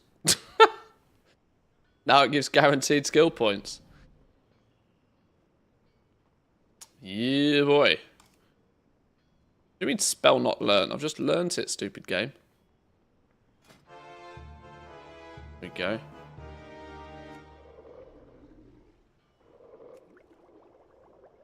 One, 2, 3, 4, 5. And we were getting multi-craft procs. I forgot they were a thing. Chance to create multiple flasks. I forgot that was a thing. Right. Technically, there will come a day where I try and craft up the rest of these to be able to get these at rank 3 as well, but just from the perspective of collecting every recipe, and that includes every rank, but probably not something I'm going to do now. Getting it to max was all that is currently required. Right. Engineering though.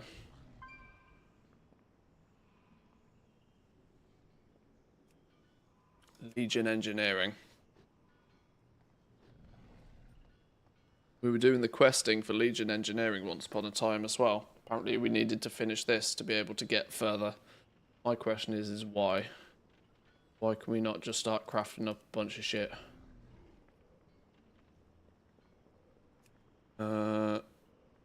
Professions, engineering, leveling guides, Legion. Complete the Legion engineering questline. Okay. That's why we were doing it. I am going to cross-reference this with WoW Professions, just profession leveling, engineering, Legion.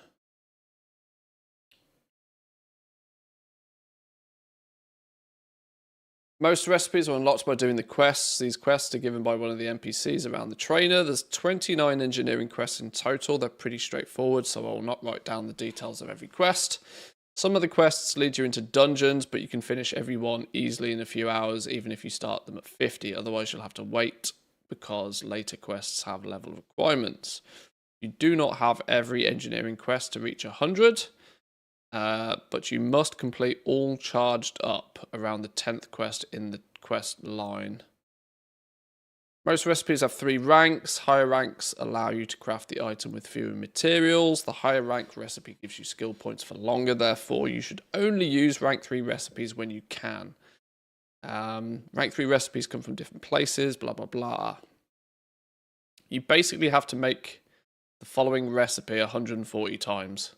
Rank 3 gunpowder charge, laystone ore, overcharged blasting caps. Make sure you can get the rank 3 recipe. Oversized blasting cap is sold by some dude near the engineering trainer.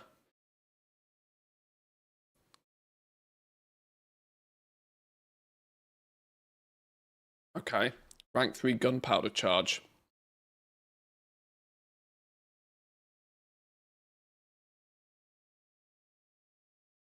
Dalaran sewers, 500 eyes. That ain't never fucking happening. Not in a month of Sundays.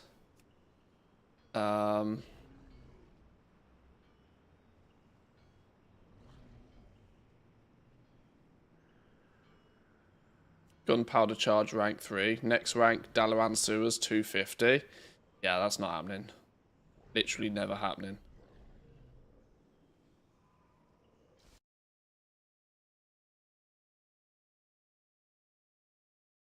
Rank 2 and rank 3 is sold by the Widow for 250 and 500 sightless eyes.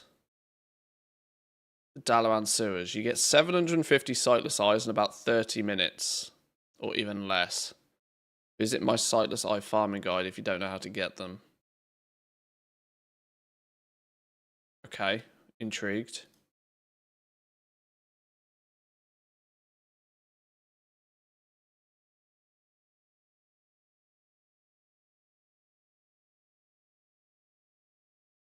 You'll get Sewer's Guard or a No Guard debuff.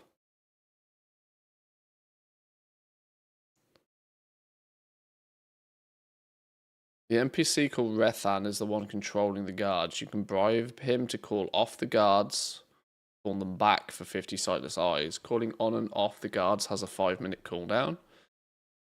The area near the entrance where you stand. When you go beyond this area, you'll become flagged for PvP if the no guards buff is active. Although Dalaran Underbelly is a PvP related area, PvP is not required to obtain Sightless Eye. You can hire a personal guard for 5 gold and you'll not be flagged for PvP. After you hire the guard, you get the hired guard buff for 5 minutes, which protects you from other players. Okay. Several mini-bosses spawn randomly and drop 60 to 90 eyes. These bosses only spawn when the sewer guards are active. When one of the bosses spawns, the boss will be marked by a big yellow star on the map. Spawn rate depends how many people are in the zone, but one usually spawns after 1 to 5 minutes. Okay. Well, maybe doing these isn't too problematic then. Let's go give it a go. I've literally never done this, I don't think. I'm back, I survived. Go on! Good man. Well done. Congrats. Ah, Snowfeather delivered my message. Good. We have need of you.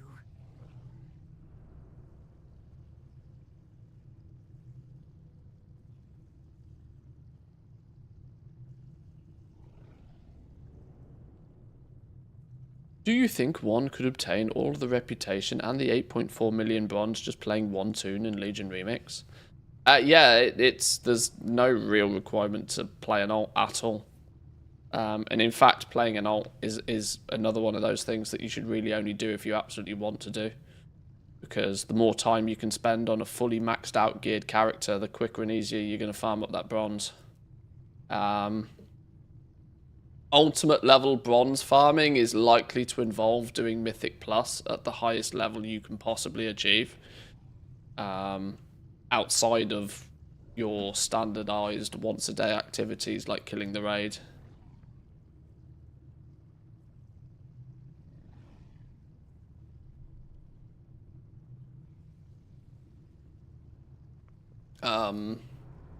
So yeah, the playing of an alt is one of those things that is entirely optional. I want to hire a personal bodyguard. Yes. Give me bodyguard buff. No guards. So apparently there's rares that spawn now, right?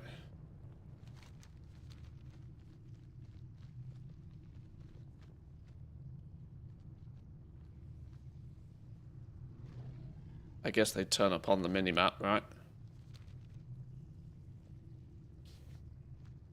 Will there be Mythic Plus in Legion Remix? Yeah, it's probably going to be one of the major features of it. You can't do that yet? Why can't I open the cache? What? Okay.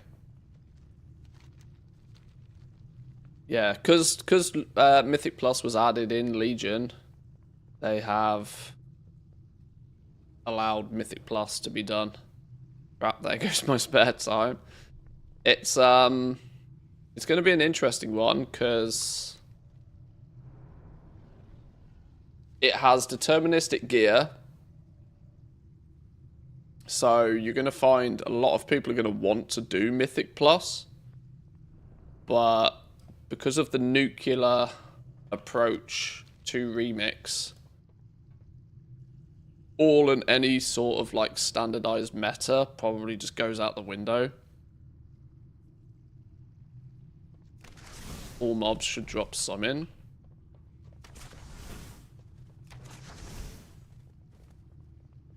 Or even if I go hunt a spider down.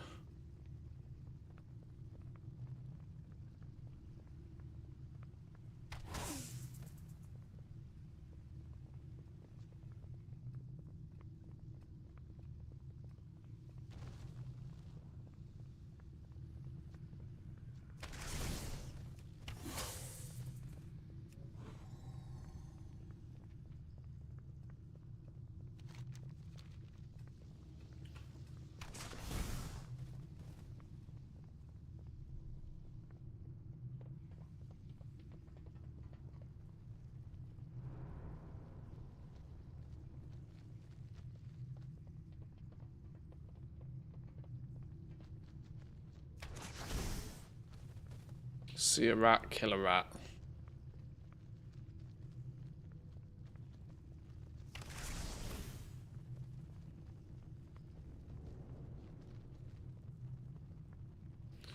Something that spawns them that drops some stuff. Well, apparently there's bosses that are meant to spawn here.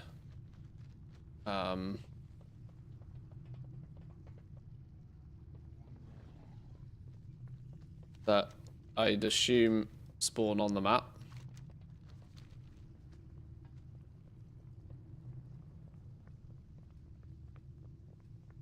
Or at least what the little guide says anyway. Glorious earwax candle. Matthew Rabius in the Dalaran underbelly will trade sightless eyes for these. And you can buy them off the auction house. Not at that price.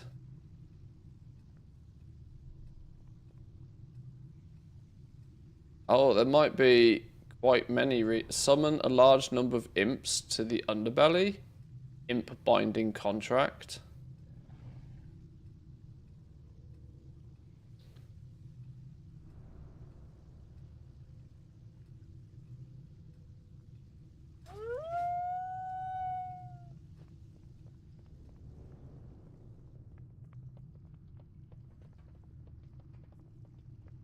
What's Harold got to say? with you? Nothing. Be careful.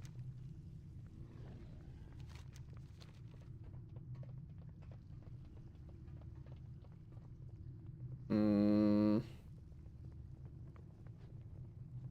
wonder if I'm doing something wrong. Oh, hang on. This quest giver, I vaguely remember this being something. What are you saying? Got the best deals anywhere. Glad I could help. Want to earn a few quick coins I need subjects to try my newest potion? Give me 150 sightless eyes. Yoink. Transformed into a harpy. Whilst transformed in the Dalaran underbelly, you can fly a short period of time. Sure. Yoink. Can I show you my wares? Be careful out there. Oh, hello. What's that on the minimap?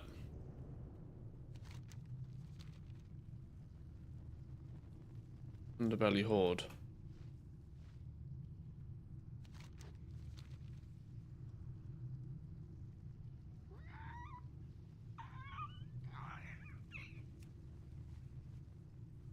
Belly spoils. 10 sightless eyes. Be the big box.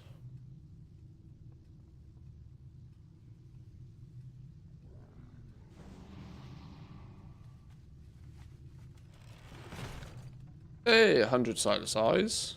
Sure. Okay. The augment rune price is finally dropping.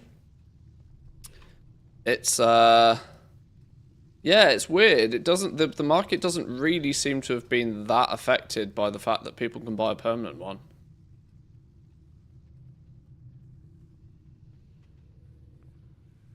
So I wonder if people are just like flat out refusing to pay 100k for a permanent one.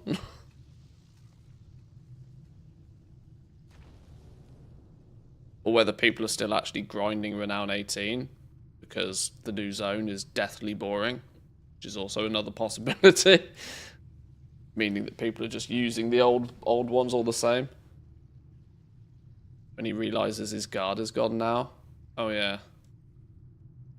Oh well, maybe because I had a guard on was the reason why nothing was working. Does that mean I can pick this thing up now? Now.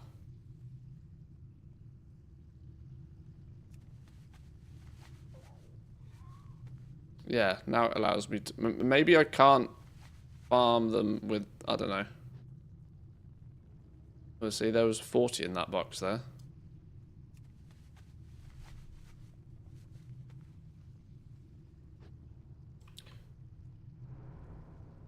Only seems to be one druid running around here that's not pestering me anyway.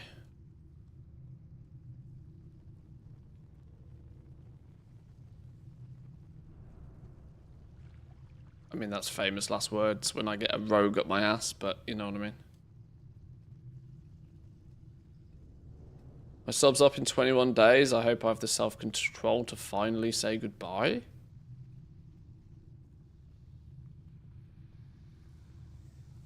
The self-control? I don't know what that is. Sounds like a word I should learn.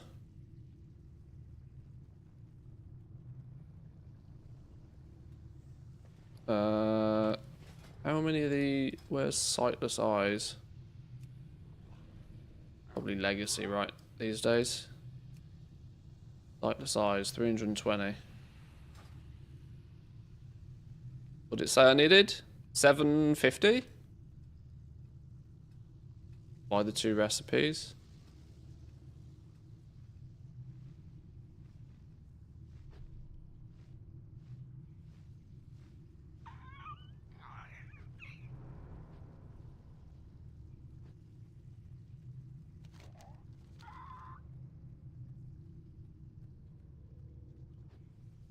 Nothing in here. Let's zoom in, because flipping lizard in there. Stupid camera mode. Some areas of the game, you almost feel as if you have to be in first person mode, otherwise you just stare at scenery.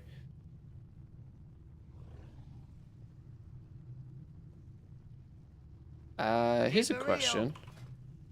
But these aren't warbound transferable, are they? No, of course not. Ah, I've been expecting you. Winds be at your back.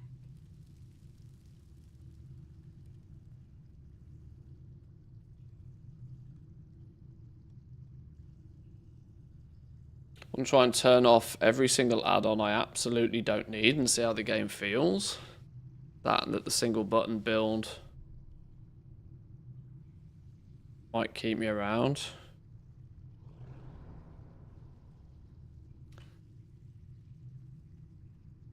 I mean, the reality is if it's not fun, then don't play it. Like I'm always one of the first to remind people that this is a video game.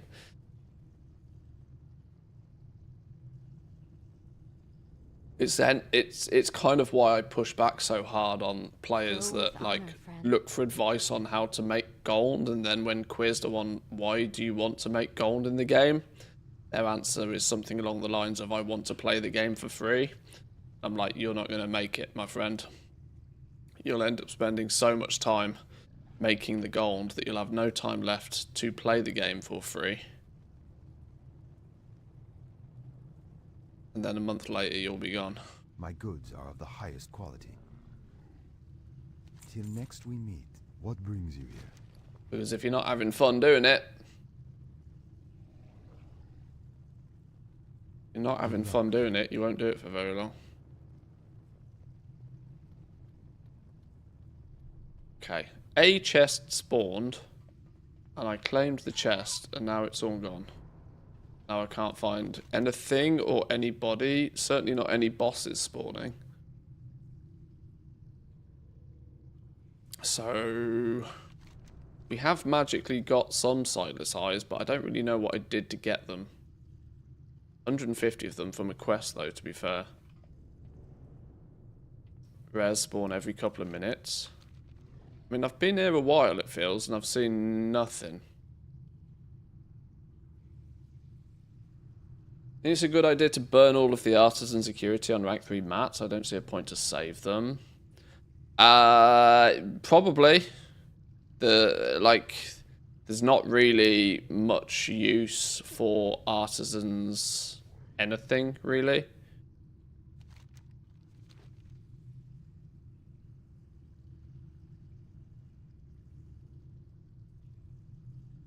The fact that once you've made your weapons, once you've bought the recipes that you might need for the profession, yeah, just burn it on rank 3 mats, get them sold. Not really any other use for it.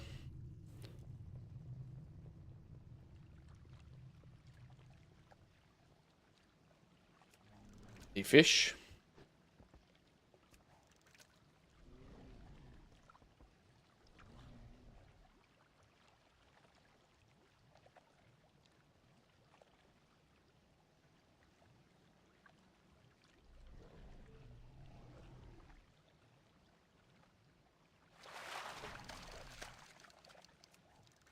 Oh, we can farm sightless eyes from these as well. 6 sightless eyes for that fishing pool.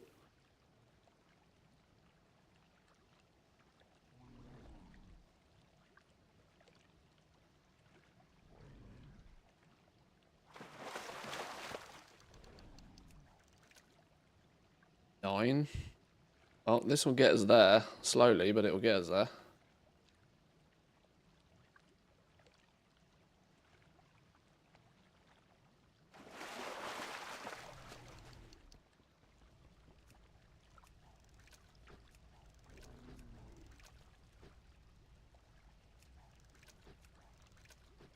And in the pool.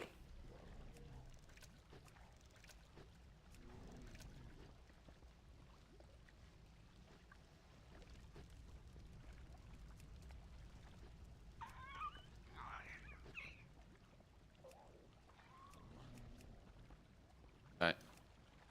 Can't get the flipping thing to even land in the pool. Okay, this is also just as stupid.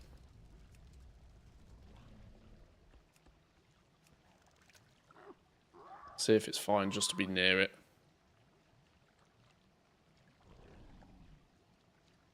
Sorry, we're back to riveting fishing gameplay again. This wasn't the design. There's an underbelly horde apparently.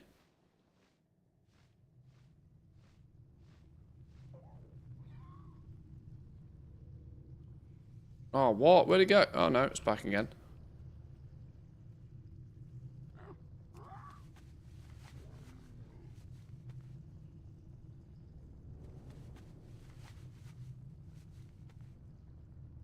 Yoink.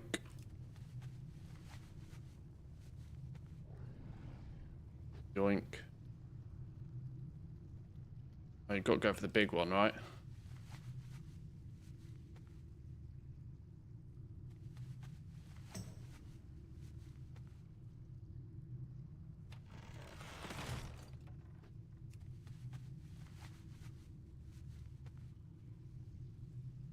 Maybe this is just what this area is now.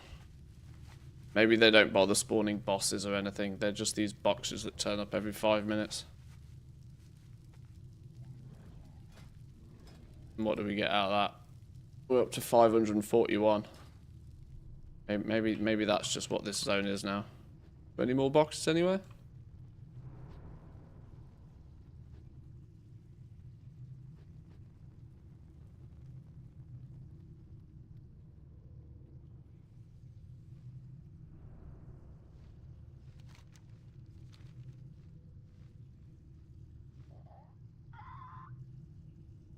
Okay. Go back to fishing then, I guess.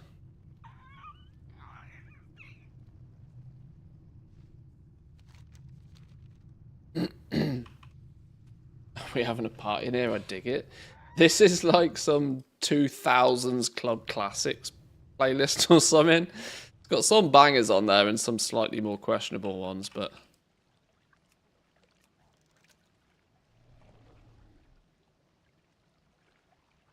Slight change in music, either way. Oh, a sewer carp. That's not what I was after. On the size. 750. I need 210. 219. 209.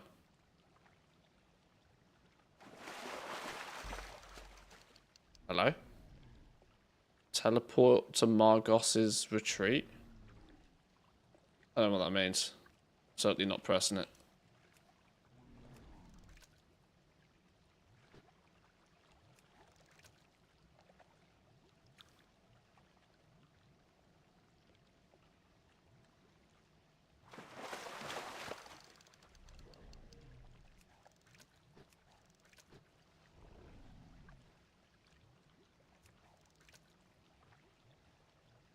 I think that's the fishing island in Dalaran.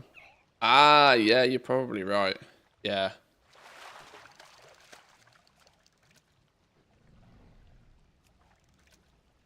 Thought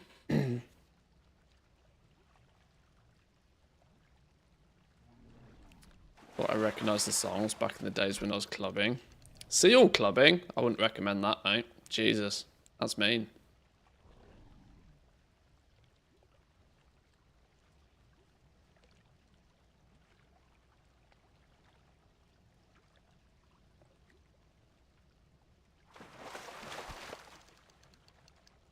Oh, stupid sewer carp. I don't want sewer carp. Give me...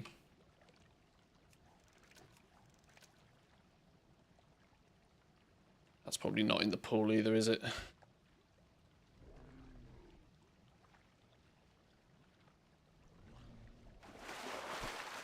Oh. That one is.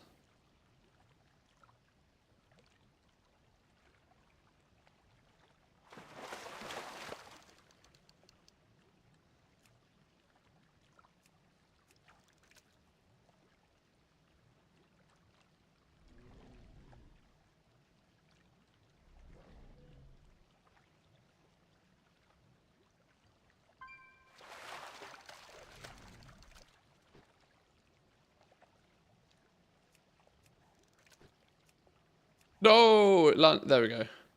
The one time it landed there, I fat-fingered the button again. Ah, no! Oh, flipping doodah. Click to move was on.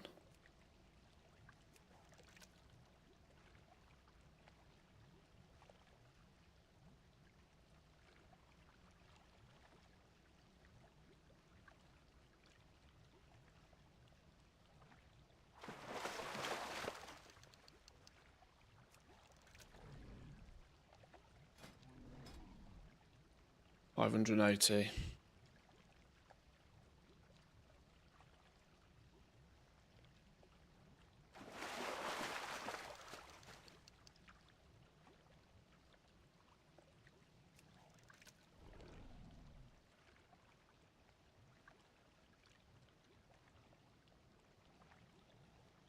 It's going to be a slow grind to 750. I'm sorry, boys and girls. I'm going to struggle to try and make this entertaining. I apologise.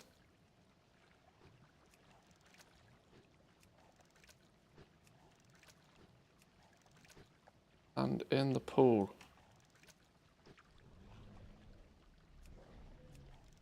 That'll do. That's close enough.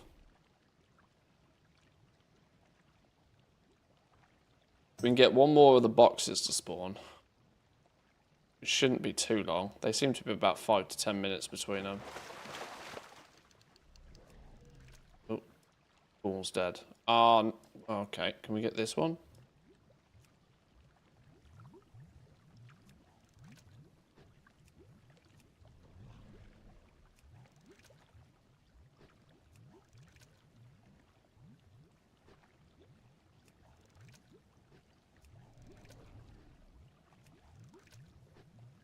Oh, land in the pool. That close enough?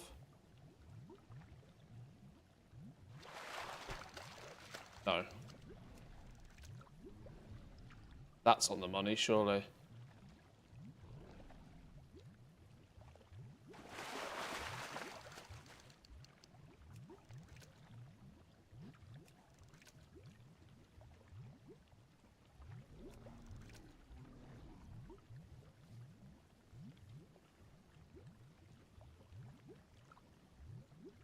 This, although, feel like the home stretch from here, though, I reckon. Because once we've done Legion, BFA shouldn't be too taxing. I don't think. And Shadowlands is pretty straightforward, if I remember. We're getting them up to skill 100. Mostly trainer recipes. Nothing quite as involved as doing the Legion stuff.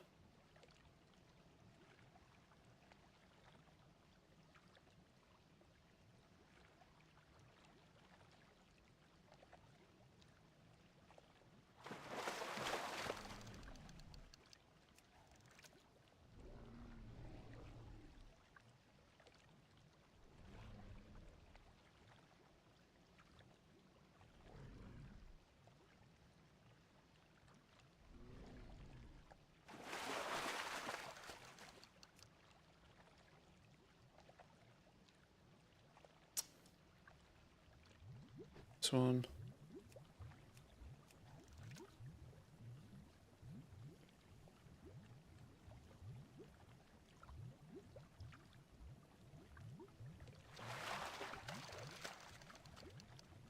Oh, damn, we only got one cast in that pool.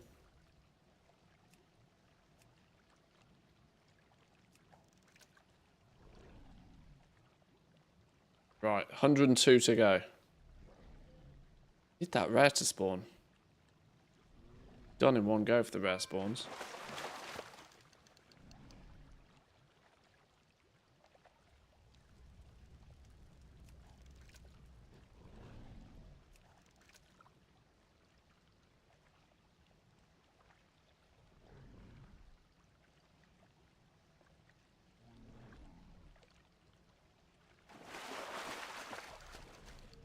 Let's go double check, see if it's there. See if there's any boxes or anything we can loot.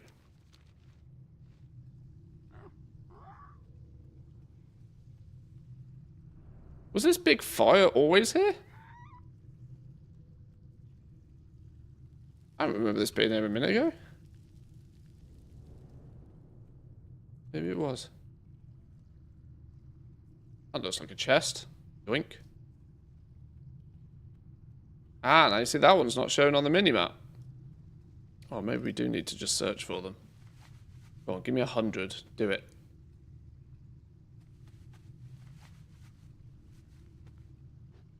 $702. Gave us 40. We need 50.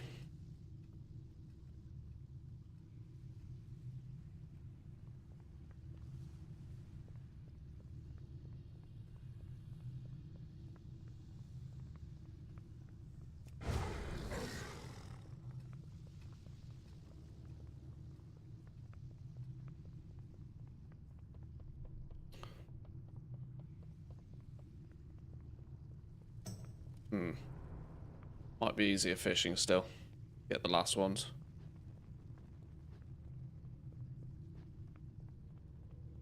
Oh, I can't see any of them. Oh, I got skamazed by the big chests. They don't count. Right.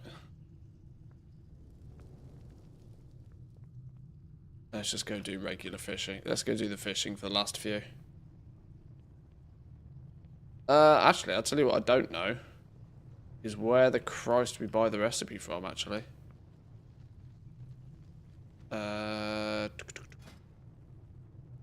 Gunpowder charge, next rank. The Widow? The Widow.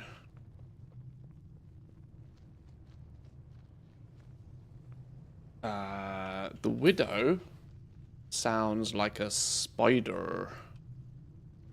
Is that going to be somebody somewhere over here?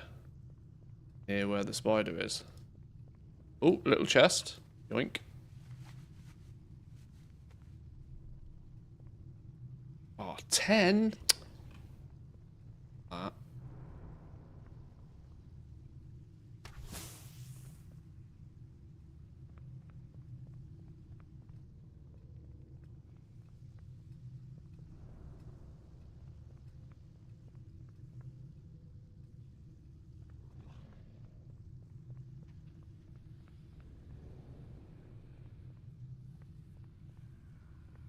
Don't know where this NPC is.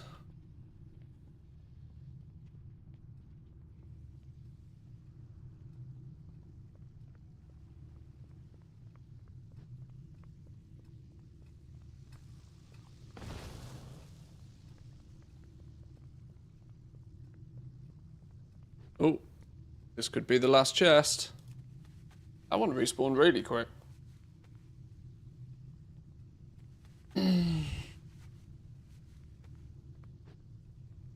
There we go. 752 sightless eyes. Oh my god! Estimated amount needed to obtain remaining things. 25,850? Oh my god! And there was me thinking that getting 750 for these recipes was a chore. Okay. Safe to say I might not be doing that anytime soon. Right then, well, where now is this NPC that we need? The Widow. Sells me my recipes. Belts. Magical things. There's a mount. The Widow is the Worgen where you were fishing. Oh, okay, nice one, thank you.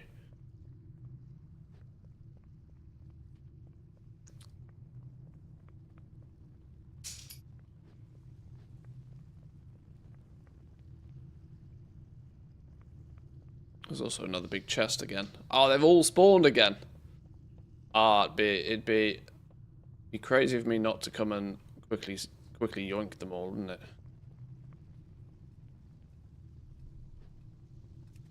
Bonus sightless eyes.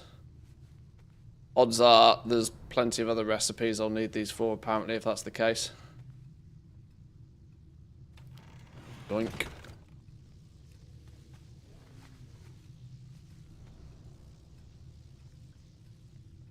I wonder if these are well, in fact, no, because the sightless eyes are bind on pickup as well, aren't they? You need them on the right character.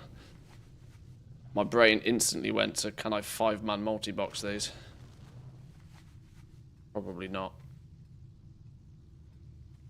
I've gone however long it's been since Legion was current content without feeling the need to farm these up, so it won't be very high on my priority list.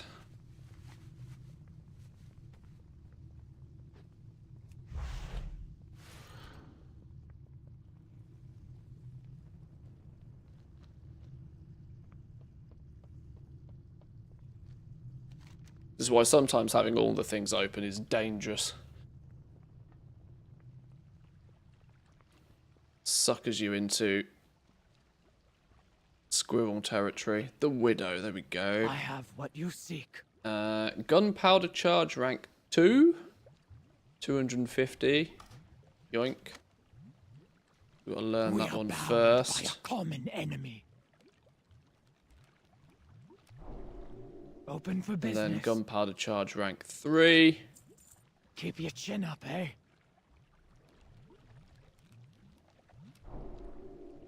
Beautiful. That should, if everything's gone to plan, give us the ability to level engineering all the way to 100 in one go. GG, well played.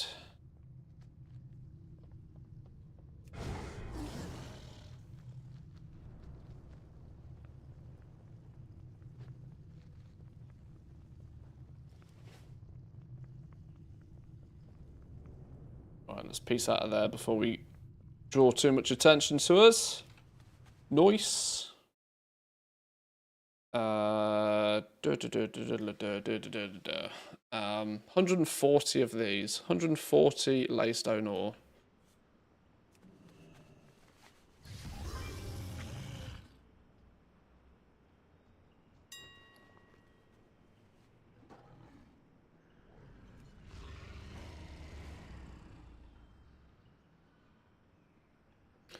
Buy a few for spares. We also needed... No, sod off co-pilot. We also needed oversized blasting caps. Hobart grapple hammer near the engineering trainer sells them.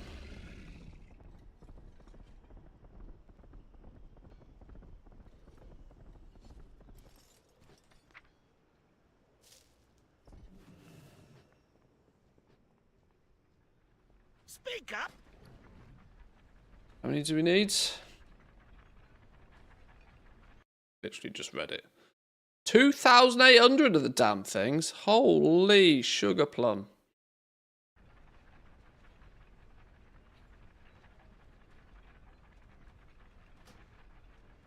Damn you.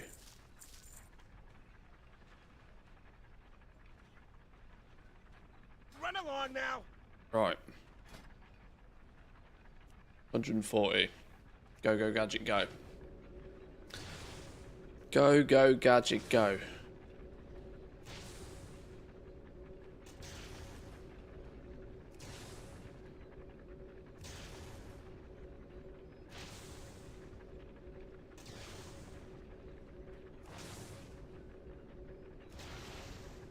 $12.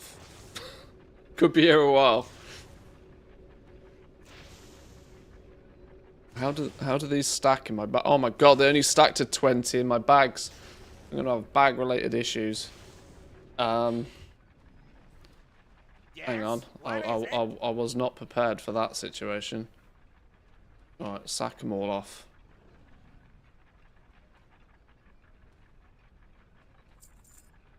Also, all of this lowby ass leveled gear from running dungeons and shit needs to just disappear.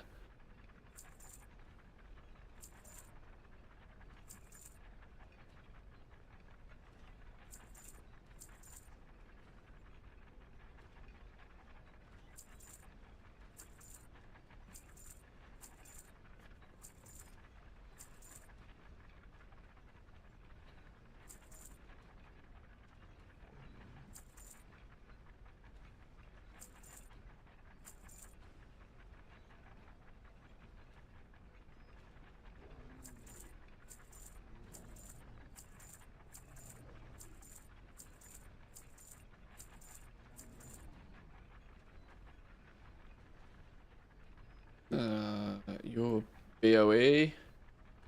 Fake value BOE at that. Get you gone. Another fake value BOE. See you later. Okay, lots of bonus mat. Oh, we got flip it. Oh, Jesus. Didn't realise we got a load of guff up here as well.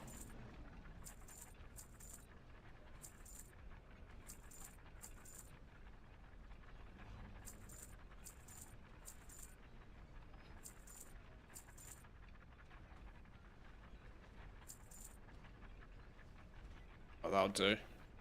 Ambition is the mother of invention. Right, go. Did you like the Vial of Bountiful Seasons mechanic? Would you like to see it again in Midnight? It was interesting. Interesting how it added a bit of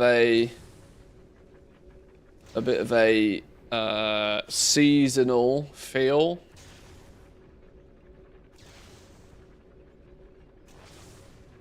I mean, the reality is that the 5% resourcefulness was so insignificant in most markets that I kind of feel that it was not a trap, but it wasn't impactful enough for me to really care. Because when you actually calculate what that 5% resourcefulness buff resulted in, it was like nothing, like absolutely nothing, like 1 to 2% difference in price maximum. You have way more variancy from day to day with material prices than you do from a 1 to 2% difference in your crafting cost because of 5% resourcefulness. Because don't forget, 5% resourcefulness is actually only about a 1 to 2% saving, because resourcefulness returns 30% when it procs. So 5% additional chance for resourcefulness to proc really only results in about 1 to 2% saving.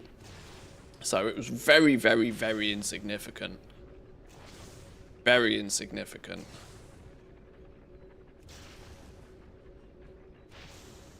But I can, in concept, I liked it, yeah. There's nothing wrong with it. It just wasn't very powerful or wasn't very useful.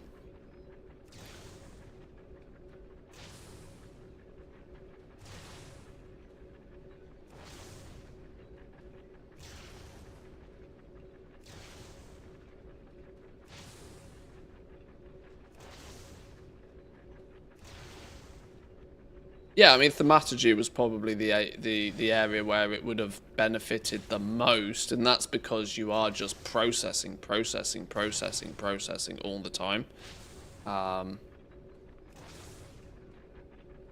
But like I said, you would still find, when you think about the fact that, let's say you were buying your leather for like 5 to 6 gold, let's just say 6 gold, like 1 to 2% saving on that is like 30 silver, less than 30 silver, where, you know, that's such an insignificant amount in the grand scheme of things.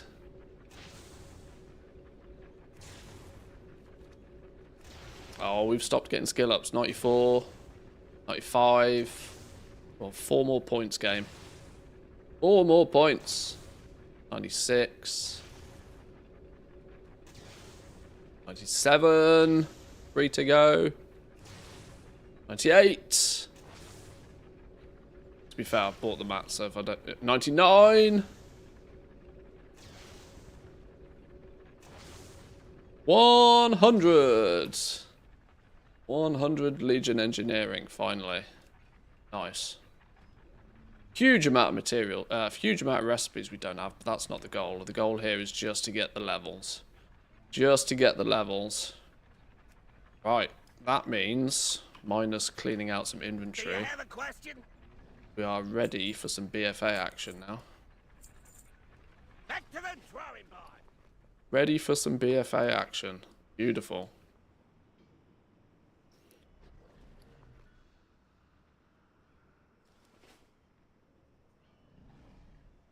Guide. Professions. Alchemy. Leveling guides. Zandalari. Go.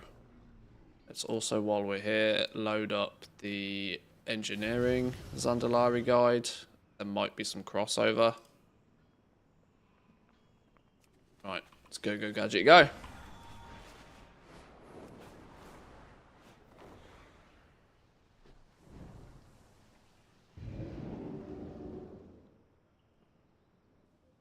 What is that YouTube video that WoW just posted? I don't know, what have they just posted?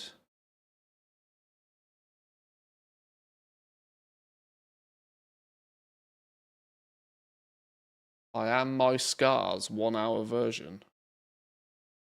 World of Warcraft Legion remix. What the hell?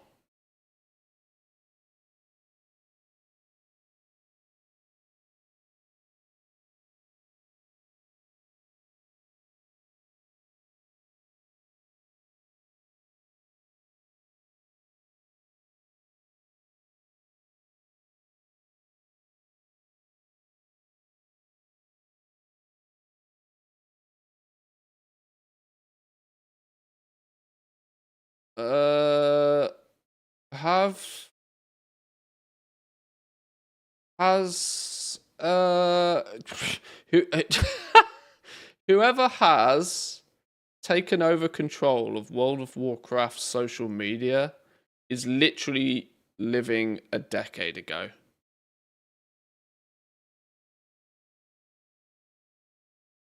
So somebody is living way in the past with this.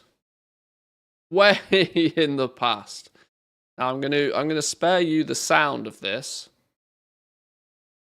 But it is literally a 3-second clip of I Am My Scars on repeat for an hour. This sort of bullshit was the YouTube meta 10 years ago.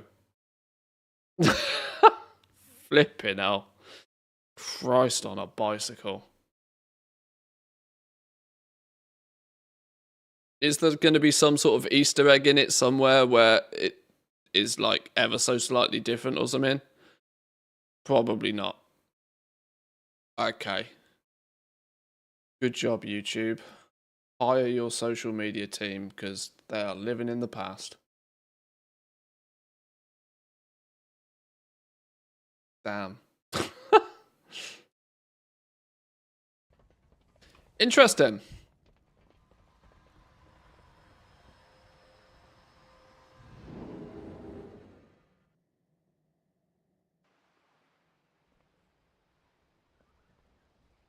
$10-hour remix, 10-hour dubstep remix. It'll be coming next week. Right, Zandalari Alchemy. Go, go, go.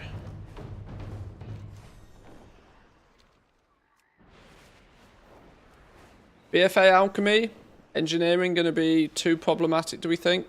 Is it just stand at a vendor, bang it out job? Is there going to be any... Oh, God, Expulsum. I've just had horrible, horrible Expulsum related thoughts. Mind your step around me. Hydrocore, Sanguicell. Oh, we might have to be going some places here, mightn't we? Let's have a little look. Have a little look then. We need some more vials. What you doing here?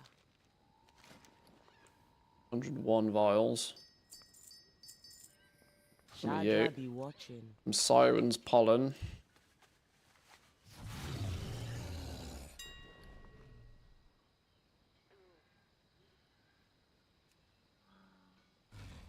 How many? 1,300.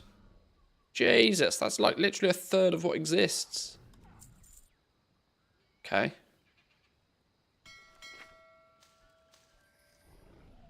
Riverbud. I shit you not. Doing this now might save you an absolute packet once housing comes out. Because if there's easy access to recipes...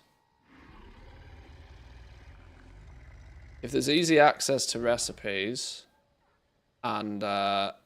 what? 475 anchorweed? You out your mind, game? Wasn't Anchorweed the expensive one? I mean, it was back in the day, but like, yeah, if there are some recipes that are easy to obtain and people go out and start doing this once Decor's launched, these materials will disappear in 5 minutes flat. And I've seen this pattern with a lot of the old professions. The very second, like, you only need 10 people to go back and level up an old profession for the materials to just disappear.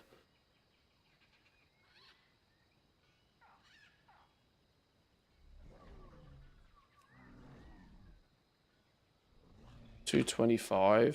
I mean, there's plenty of this stuff mined, but...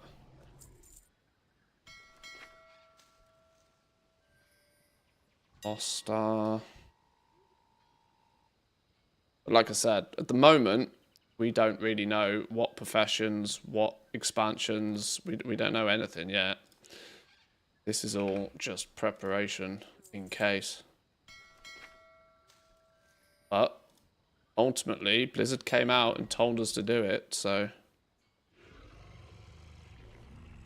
you can't deny that you haven't. You know, you have been warned. 575.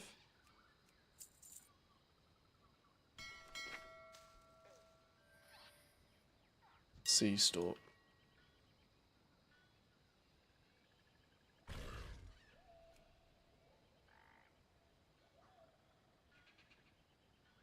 Because look, 375 sea stalks, right? And there's 3,900 on the auction house.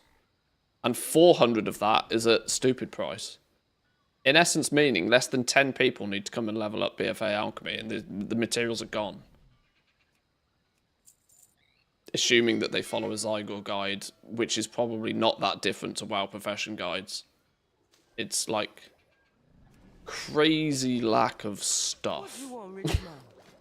Crazy lack of stuff relative to what might very, very quickly get consumed once housing goes live. 25 coastal healing potions.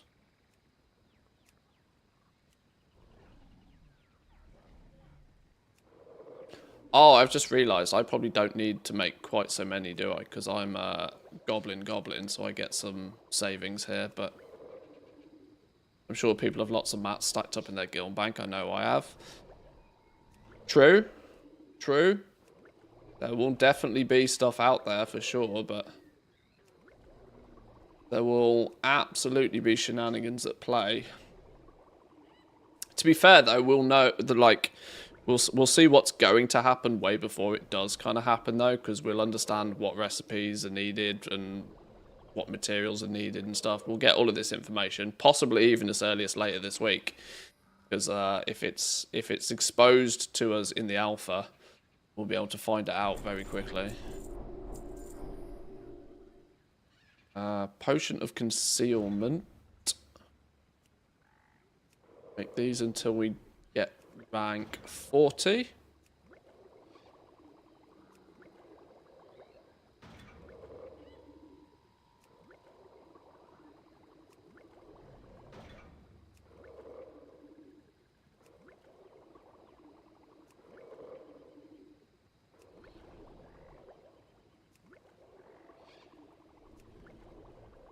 The assumption that lots of people will have materials banked up, though, is an assumption that's fine to make, but you also have to remember the circle that you're standing in right now. You're standing in a very small circle relative to the entire player base. The amount of people that will have been proactive enough to think about squirreling materials away, you can probably count them on one hand. As a percentage of the actual player base when housing turns up. 10 more coastal healing potions, apparently.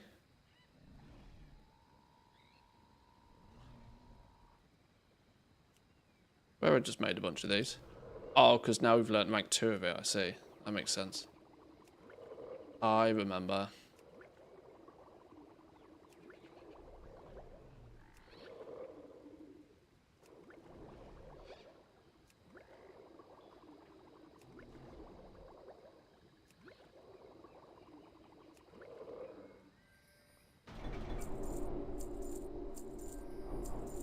Wow, the amount of recipes there. Holy shit. Potion of concealments.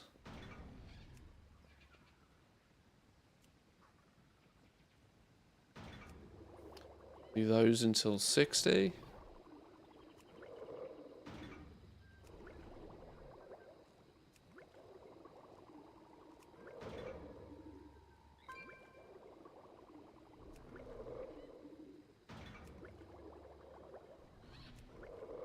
Does anybody remember if Kej was warband transferable at launch?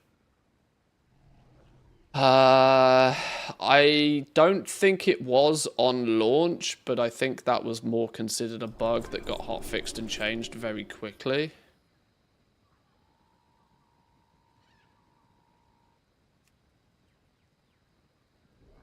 Potion of bursting blood, here we go. Up to 75.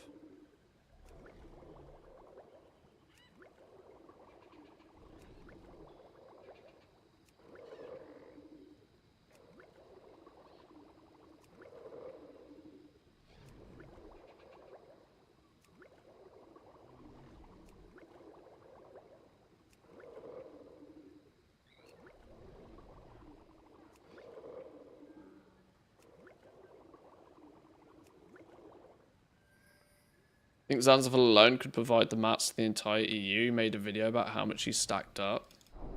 Yeah, I mean, he'll do alright out of that, there's no question. No question. He was very early to do that. But he also had to take a very, and people to this very day have to take a complete, like, shotgun approach to it, right? You have to scatter shot. If you buy a stack of absolutely every material in the game, sure, you'll make a bunch of gold on the ones that go up in value, but think about how many of them won't go anywhere, that won't be used in decor at all. And actually, if you've bought them recently, you've been paying speculation prices on them anyway, compared to what they naturally were sat at only a couple of months ago. Which is why I haven't touched any of it, because I don't have enough. I don't have enough information to go on to make an executive decision, and two, it's too late, because people have already done this enough to push the prices of a lot of these old materials up anyway. So buying a stack of everything now means you're already paying a premium to buy a stack of everything, and the likelihood is that a lot of just as many materials will go up in price when housing comes out. There's probably 3 times as many materials that will crash back down to like pennies again. So, you know, it's 6 of one, half dozen of another as far as I'm concerned. Doing this a few months ago would have been a lot more of a sensible of a thing to do. In terms of stockpiling mats, I'm talking about here. Leveling the professions now, I still think is a sensible thing to do, because stuff is still relatively cheap. But there's a good chance that if there are certain professions within certain expansions, pretty much any material that is required within leveling up that profession will just go skyrocket prices. Because goblins will just buy them all out and reset the market and strangle it.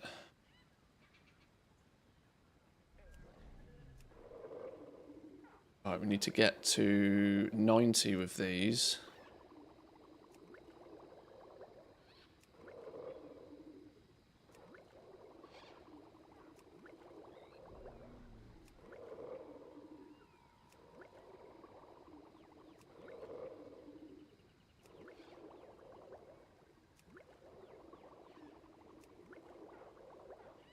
Seven, 88, 89, one more, 90.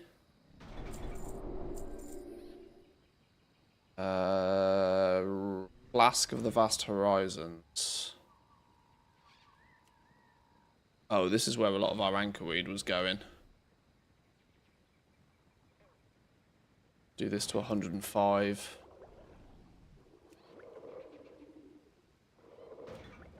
I'm assuming primals will be in high demand. Problem is, with the loot change, there are not enough already in the market. Imagine what will happen when if it's needed for decor. Yep.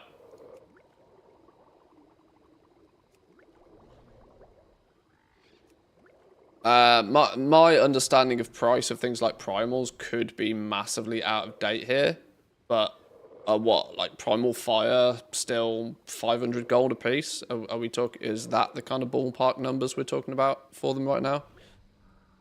Or Primal Mana would go crazy if it's required.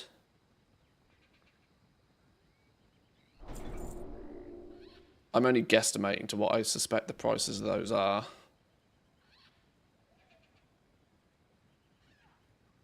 But yeah, it will also then be, you know, 687 for Primal Fire at the moment. So 70 gold per moat. And moats are difficult to farm because if you're there for more than 2 minutes killing the mobs, then they stop giving you loot. The whole concept of this for me feels very deliberate. They want to incentivize players to go out and gather the materials they need themselves. If you really don't want to do that, you can buy them off the auction house, but be prepared to pay a premium. It has, without question, brought value back to old materials.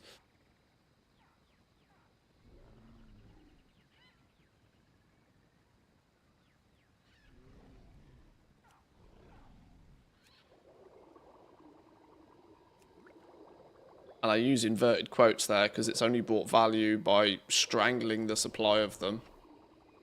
So it's semi-artificial. But, you know, value is value.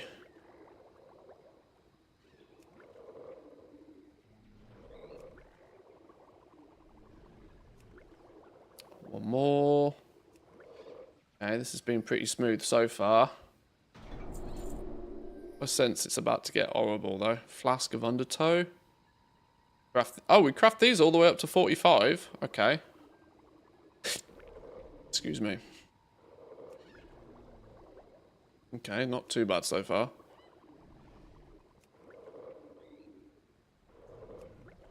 What loot change? Well, hyperspawns don't work anymore. The loot change being that after killing a mob type within a certain area for more than a couple of minutes, they basically just stop dropping loot. And so this has meant that sort of group farming for these old materials is basically not possible anymore. You can be there for 2 minutes and it'll drop loot normally, but after then it just drops like copper. Nothing else. Players have already tested this enough to try and figure out ways around this system, such as if you all fly out of the zone and then fly back in, it resets. But that can be sort of frustrating. And players have also found that if you do that too many times, kind of like an instance lockout, it then stops working after you've done that a fair amount of times as well. So it's very much a deliberate system, I feel, by Blizzard to limit players' ability to just hyper kill and hyper farm mobs.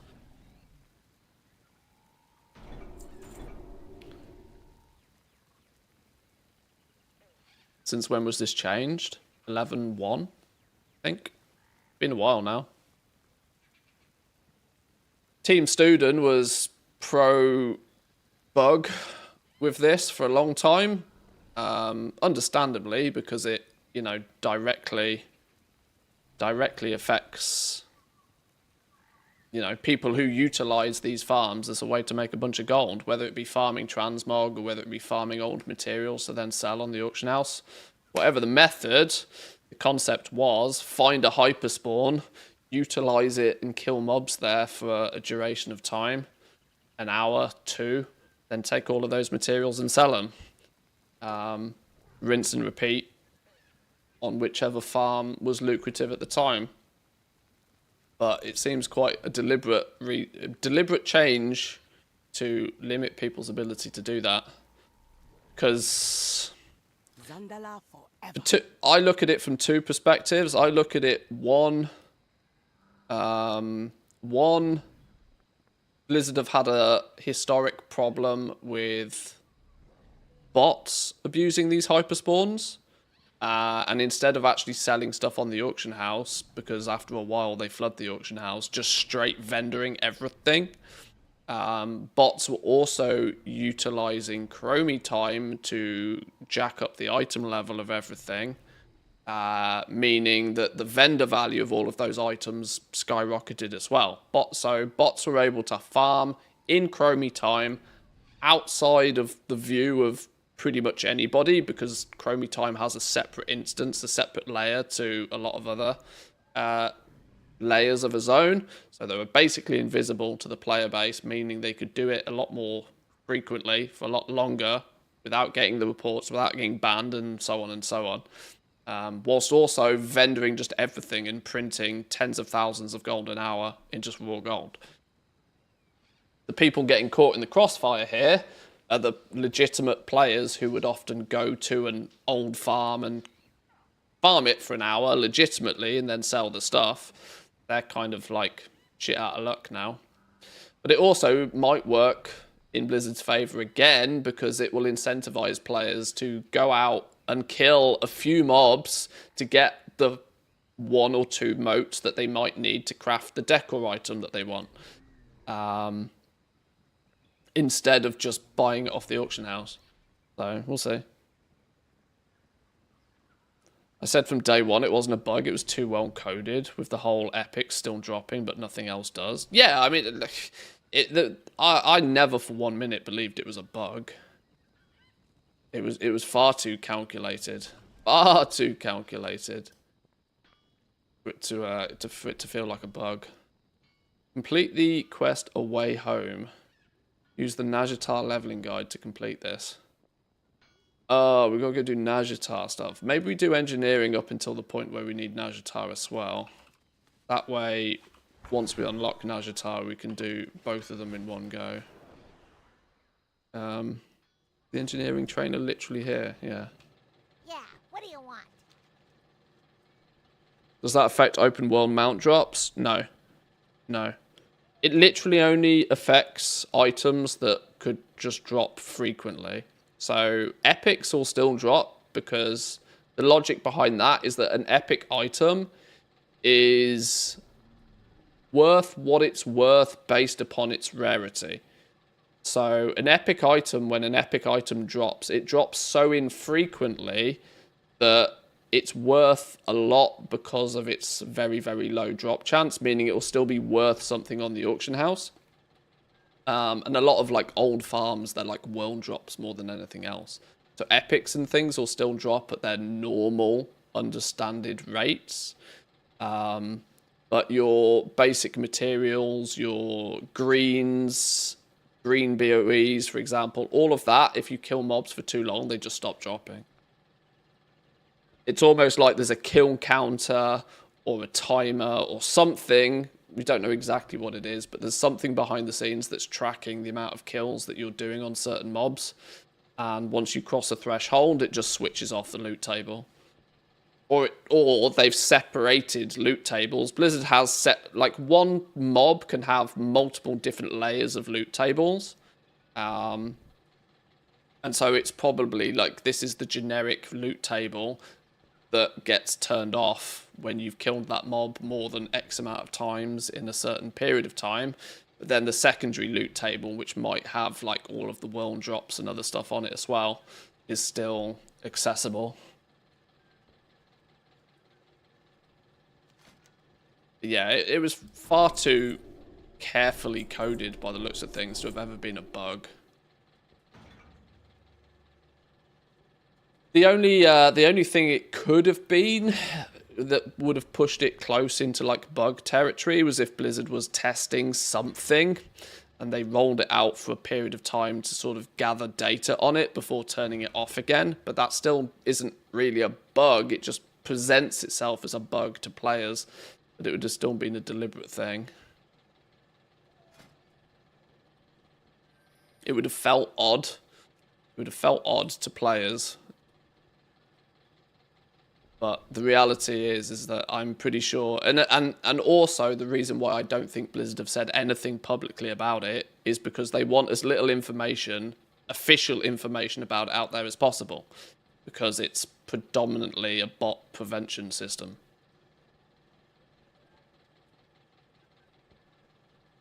Is my conclusion anyway. Chemical blasting caps. You don't sell chemical. Oh, you do sell chemical blasting caps. How many do I need? 165. Insulated wirings. 6. That's a very specific number. 687.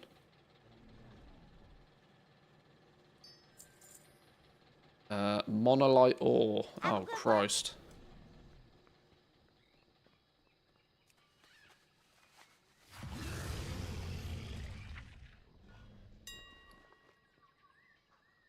Monolite ore.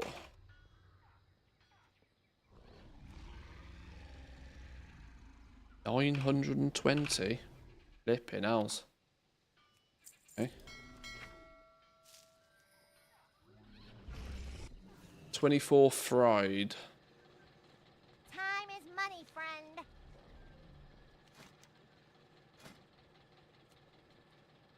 Wait, where'd you go? Zandalari. Press this until we ding 25, okay.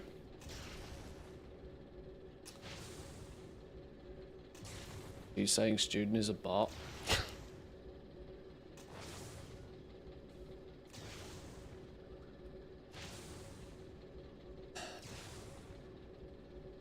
Team Student sent a bunch of tickets to Blizzard. They never got a proper reply.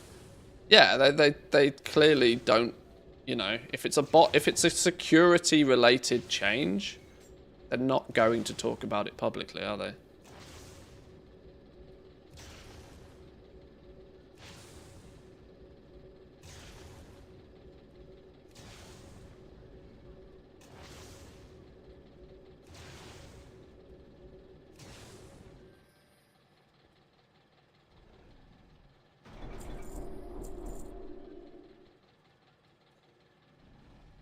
Just found a treasure in Classic that gives 1.2 million experience. A lot of experience. Holy.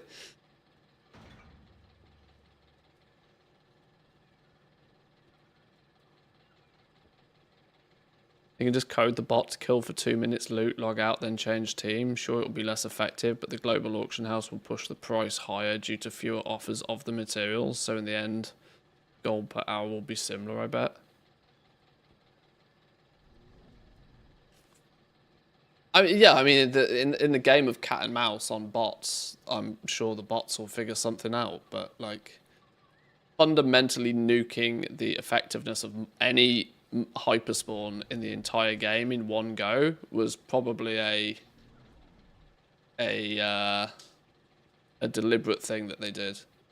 Because the game of cat and mouse they've always played before is that, oh, this hyperspawn is being abused. Let's nerf this hyperspawn. Then they move somewhere else. And then, oh, now we have to nerf this hyperspawn. Whereas if you can just blanket change the loot rules for all mobs in the game, if you kill a mob multiple times and it's hyperspawning, which was a system that was designed to aid players' ability to quest in a zone, not designed for players to be able to mass kill things in order to farm materials off them. If you can blanket change every mob in the entire game with a little systematic change, that gives you quite a big leap forward and sets the bots quite far back. If you ever need anything. But yeah, it's still a game of cat and mouse. Always will be.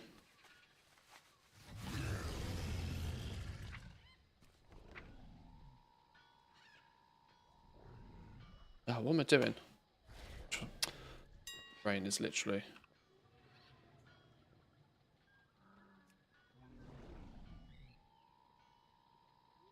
$930 the damn stuff. Christ alive, this is getting expensive.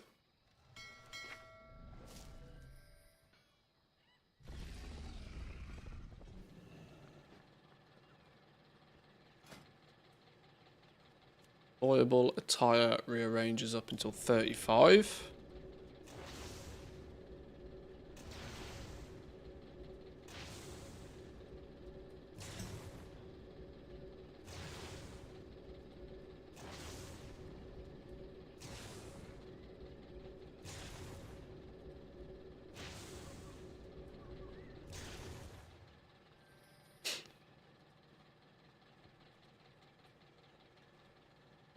So they create more inflation, good for goblins.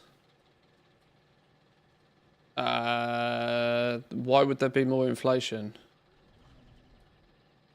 The point of the entire change was to limit the amount of inflation by reducing the amount of raw gold that was created from the mobs in the first place. Bots were fundamentally farming for 24 hours a day and just vendoring everything. That was pure inflation. The less they do that, the less the inflation.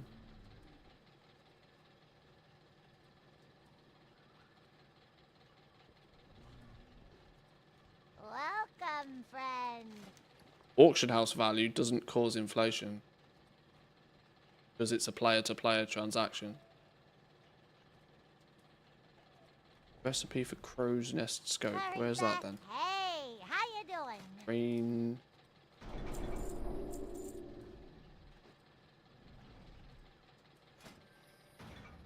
15 of these. What, 15 more fried? Okay.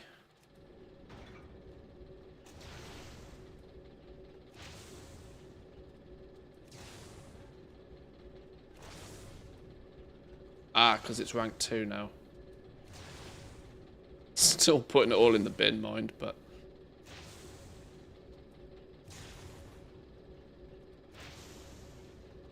Greens farmed on these hyperspawns were worth pennies if vended. No, but they were also using Chromie time to inflate the item level of everything. So most of the greens were then being bumped up to level 60 to where they were worth something. That was the point. Chromie time plus hyperspawn was a problem.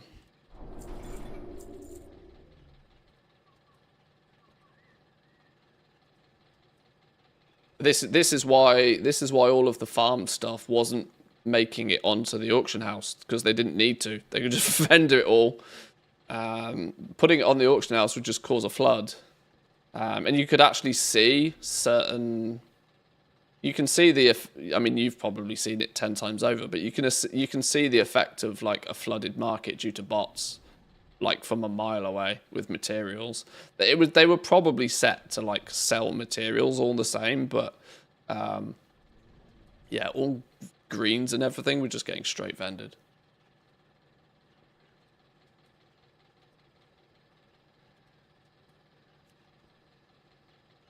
These to 85.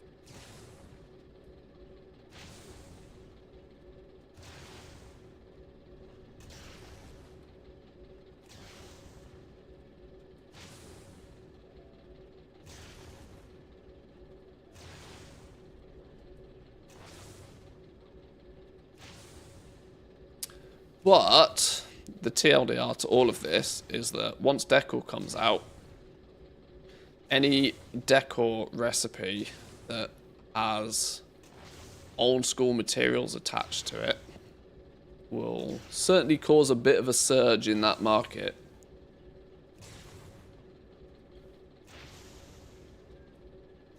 But we'll find out later in the week, I would imagine.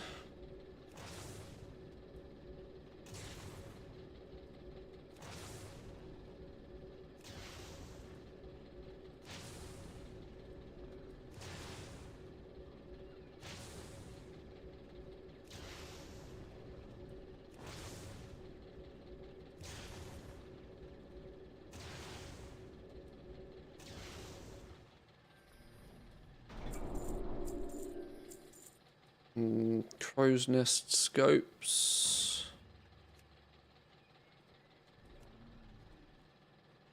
I wouldn't necessarily say these are cheap, mind, but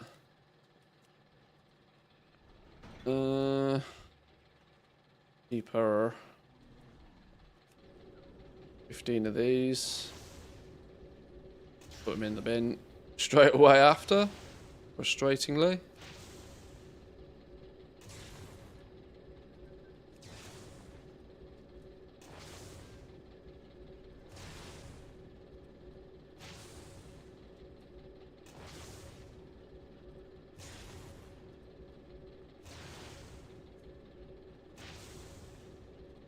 $28.99. 100. Platinum ore. This shouldn't be too expensive. Famous last words.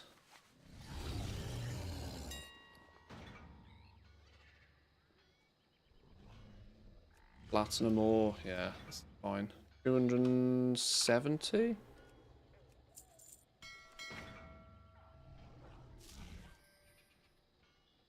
$575 expulsions? Get out of here. Get out of here. Hello? No flipping way are we getting 575 expulsums anytime soon. Suck a fat one. What is the suggestion here? Why? Honourable combatant discombobulators. Holy!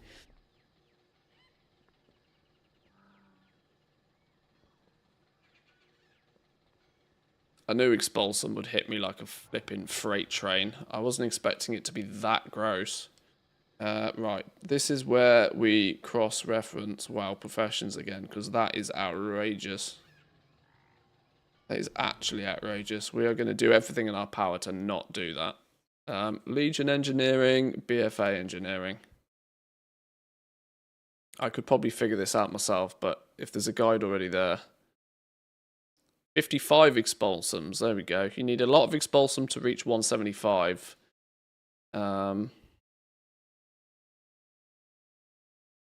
Multiple ways to level between 110 and 145. What level are we at right now? 100.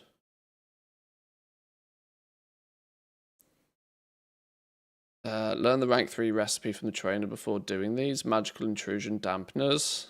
They look better. This recipe is currently bugged. It gives 2 to 4 skill points per craft while it's orange and can even go yellow or green. It sometimes still gives 2 points. Contact me if you see it no longer giving multiple skill points because the bug was fixed. Make any rank 2 scopes if it's been fixed. Huh, interesting.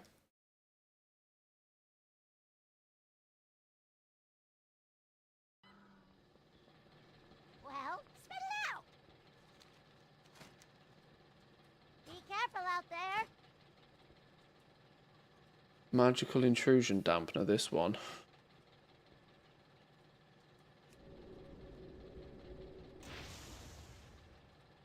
Hmm, 2 points.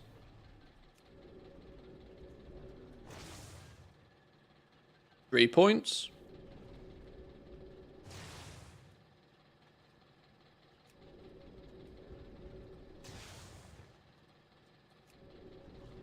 $109. $110. Beautiful. The multiple ways to get to 145, I'll list them starting from best to worst. Method 4 is better than method 3 if you already have the 15 Tidal Core. Unstable temporal time shifters, battle pets, marks of honor, or Tidal Core. Interesting. Happy to say I have 100% Expulsum Crafts on insane account mode. Flipping out. Jeez Louise. It's a lot of Expulsum. Craft a bunch of BFA cloth wrists, then scrap them in the machine. Yeah. I'm very aware of how to get the Expulsum. I just absolutely don't want to. Really don't want to.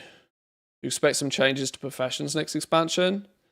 Ian said in an interview that they're going to tear down professions overall.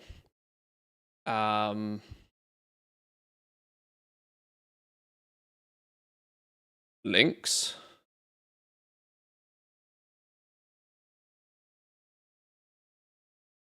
I expect to see some changes. I don't expect to see anything that even goes anywhere near an overhaul. Simplification, I think, is needed. For sure. Simplification is needed. There are some tweaks and adjustments that are definitely needed. But I don't think they need to do anything fundamental. It'd be flipping funny if they do overhaul the system, though. I don't see that happening. It'd be hella funny, mind. I'd have me work cut out for me if they did, but...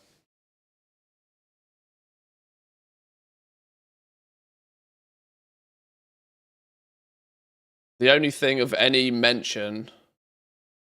I've not really seen... Preach interview from Gamescom. Tear down professions overall. Are you quoting there, or are you using creative freedom?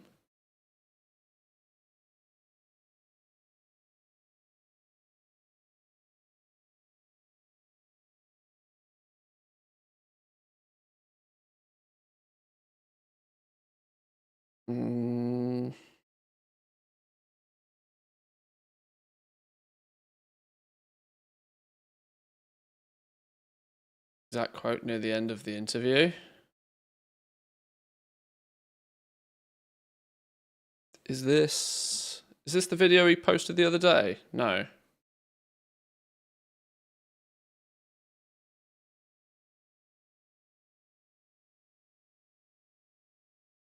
Oh, this is one on the Daily Preach.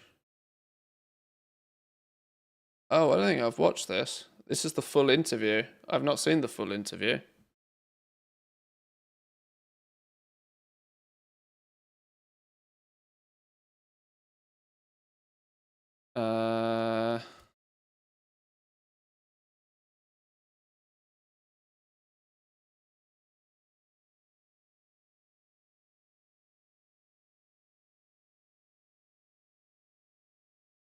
There, you know, honestly, I think we've discussed recently. We had a feature way back on Argus, those like invasion portals that you could go to. They were basically a way of like spinning off. Near the end of the interview. How near are we talking? It's a 25-minute video.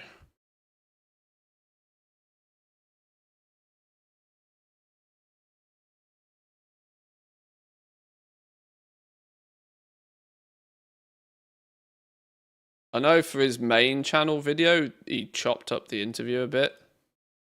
Oh, hello. Close, hard look at really what the playing a bit more casually. I did want to touch on that a little bit. It's like it's very convoluted. It is. Valorstones needs to be shot, Ian. Valorstones need to be shot. We haven't committed to any specific changes yet, but the concerns and feedback on Valorstones are not lost on us. Yeah. The team as a whole is taking a close, hard look at really what they continue to add in the current system. And I think crafting as well, you know, I think there's room for more of a middle ground there. We're trying, we are looking to simplify a few professions, moving into... Looking to, like, exact quotes here, looking to simplify a few professions. Midnight. I think, you know, there is... One of the goals of the crafting overhaul when we did it was to give people who really wanted to make crafting a core part of their character's identity a ton of depth. Be able to say, like, you know what, like, I'm a serious blacksmith and I'm going to make a fortune in gold. I'm going to be someone that people seek out and send work orders to. Well, they created cartels, which is a wonderful part of MMOs, honestly. And that was actively part of the goal, as opposed to, like, 10 years ago, crafting was like, yeah, everyone can make everything. It's just a button that you click and that's the end of it.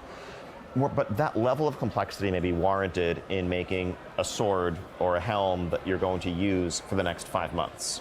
It's probably not warranted in making a potion that you're going to consume. Gotcha. Certainly not warranted in gathering things. And so I think we're... Oh, certainly not warranted in gathering things. Very strong indication then that gathering might get a revert back to simpler times. We were talking about that. What was it yesterday? Very recently, we were talking about exactly this. That I think that whilst it was kind of cool that even Gathering got spec trees and tools and all of this sort of business, it took Gathering out of being the simplistic starting point to make some basic coin and pushed it into like sweaty goblin crafting high-end min-maxi territory, which Gathering didn't need to be in. We're looking to kind of tier out the level of complexity across professions to make sure that there are, approachable points for people who want to have the fantasy of being a crafter, but don't necessarily want to go all the way down that rabbit hole. Okay, gotcha. All right. Wow, okay, so there's only a few sentences to go by there, but that definitely does feel as if they are seriously looking at how professions play out, more so than maybe just tweaking a few numbers here. Like tweaking a few numbers, maybe slicing off a quality or two here and there may not necessarily be enough. That very much sounds like certain professions seeing dramatic. Well, he even said, right? Smith, and I'm going to make a fortune in gold. I'm going to be someone that people seek out and send work orders to. Well, they created cartels, which is a wonderful part of MMOs, honestly. And that was actively part of the goal, as opposed to like 10 years ago, crafting was like, everyone can make everything. It's just a button that you click, and that's the end of it. But that level of complexity may be warranted in making a sword or a helm. Where was the bit where he says about simplifying specific professions? It's probably not warranted in making a potion that you're going to consume. Gotcha. Probably not warranted in a potion you are going to consume. That is an indication that alchemy might be one of the ones that is getting massively simplified. Maybe then your consumables, your gems, your enchants, this could be a fun end to the week if we get access to the alpha and they've made some pretty radical changes. Because whilst they may be considered simplifications to other people, they'll be pretty radical to goblins. Let's watch that little bit again. In the current system. And I think crafting as well, I think there's room for more of a middle ground there. We are looking to simplify a few professions. We are looking to simplify a few professions. Well, that sounds very much like Gathering. That sounds very much like any consumable crafting with what was said shortly after this. So that could be some pretty, simplifying to most could be quite radical to major crafters, e.g. us.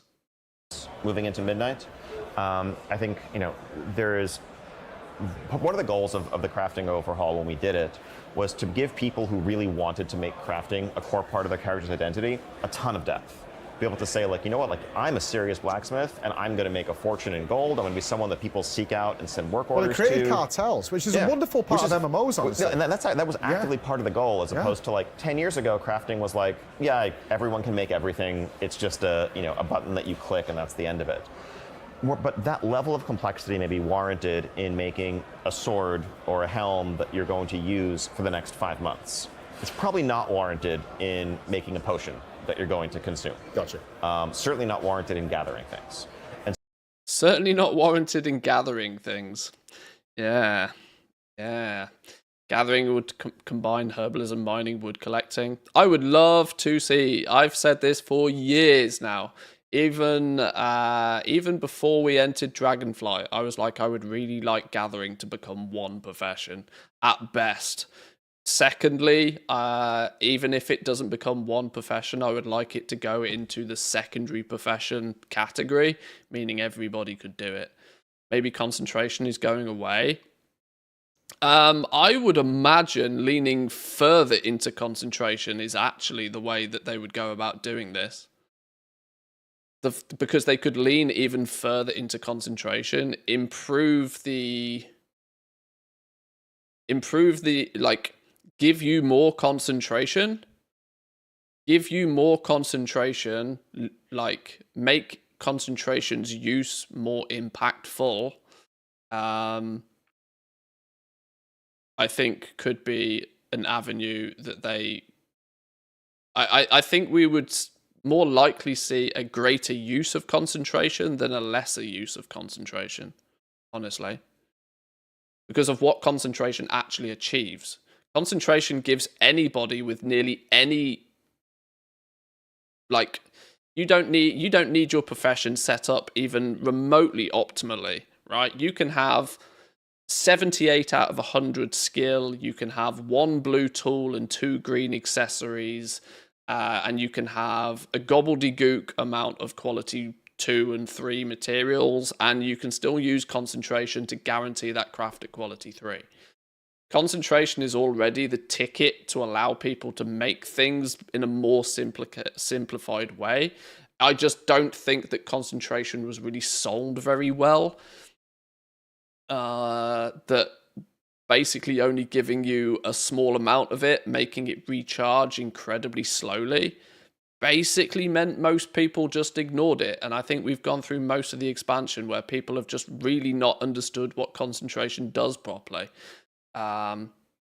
Within the gold making community, within this little bubble that we live in, within this corner of the game that we play in, we've come to understand that concentration is pretty useful. But everybody else out there still thinks that professions are just monstrously overcomplicated. I'm not going to touch that with a barge pole. I tried it in Dragonflight and it was a fucking nightmare. And so they've taken one look at the War Within and gone, you know what, this looks pretty much the same. I'm going to pass, thanks. Even though concentration has been the ticket for people to make shit that they need easily. Goblins have monetized it, obviously, because that's our prerogative. Our goal is to play with the professions in order to extract value out of them. And part of that monetization of it is to use concentration where it is most useful. E.g., every single man and their dog running 12 enchanting alts, churning out rank 3 enchants on the cheap, and making huge margin off those. But the general player base has taken probably one look at professions and gone, this is still overly complicated, I'm not going to bother. So what they probably need to do to get the mass player base more interested in professions again is do something dramatic to get people to have another real good look at it, but also then amp up the effectiveness of concentration. Maybe don't make recipes use, you know, if I probably don't have a really good example here, but engineering, I'd probably have an example of some sort. If you're looking at engineering and you're looking at making, like, you know, if you're looking at making a piece of gear or a whatever, if you're looking at making a piece of gear, you probably don't want like 265 of your concentration is going to go into crafting this one piece of gear. This number is only because I've already pretty heavily skilled into this craft, right? This number can be as much as 500-600. Nearly half of your concentration bar can go into one single craft. Which, if you've leveled up your profession and you've tinkered around with this, there's a good chance that you've pressed this button and crafted a few things, and then you're like, oh, well, where's my concentration gone? And it comes back to you so goddamn slowly. You know, it takes 3 days for it to fully recharge. You get one concentration point one every 6 minutes. Jacking up the power, jacking up the effectiveness of concentration. Maybe they can wombo combo 2 things. They can make it recharge significantly faster, double the amount of it that you have, but then make it account wide. That's a control mechanism so that players that do know what they're doing don't have the ability to, you know, massively utilize it, right? Keeping it similar to what concentration alts are able to do now, but if you double, triple, quadruple the amount of it that you get, give it back to players significantly faster, meaning that most players that tinker with professions might be able to have a little look about, use the concentration on a craft, and then to actively see their bar filling up again. I don't know. We'll see. That was interesting. There's definitely stuff to read into that, but it is actually the first time I've seen them any sort of public speak of them showing that they are actually thinking quite a lot about professions. And that they are very aware that 9 out of 10 players just couldn't care less about them. But whilst professions are so critical to how everybody gears now, if you do PvP, you use crafted gear. If you do Mythic Plus, you use crafted gear. If you raid, you use crafted gear. If you run around doing nothing but delves, you do crafted gear. Everybody uses crafted gear these days. And so the professions have to be accessible.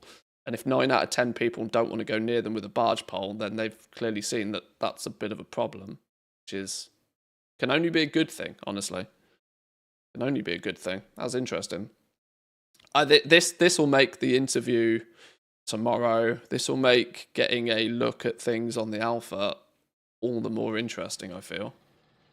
Yeah, look forward to that. Yes, we do. This is really what I'm expecting them to do with concentration. I've started leveling up alts on several new accounts. Well, don't forget, if they make it account wide, that's going to be BattleNet wide. It doesn't matter if you've got characters on different, like your account, different accounts. You can have 5 accounts. It doesn't really matter these days. All my 5 accounts connect into one warband. If they make concentration warband wide, it doesn't matter how many accounts you have.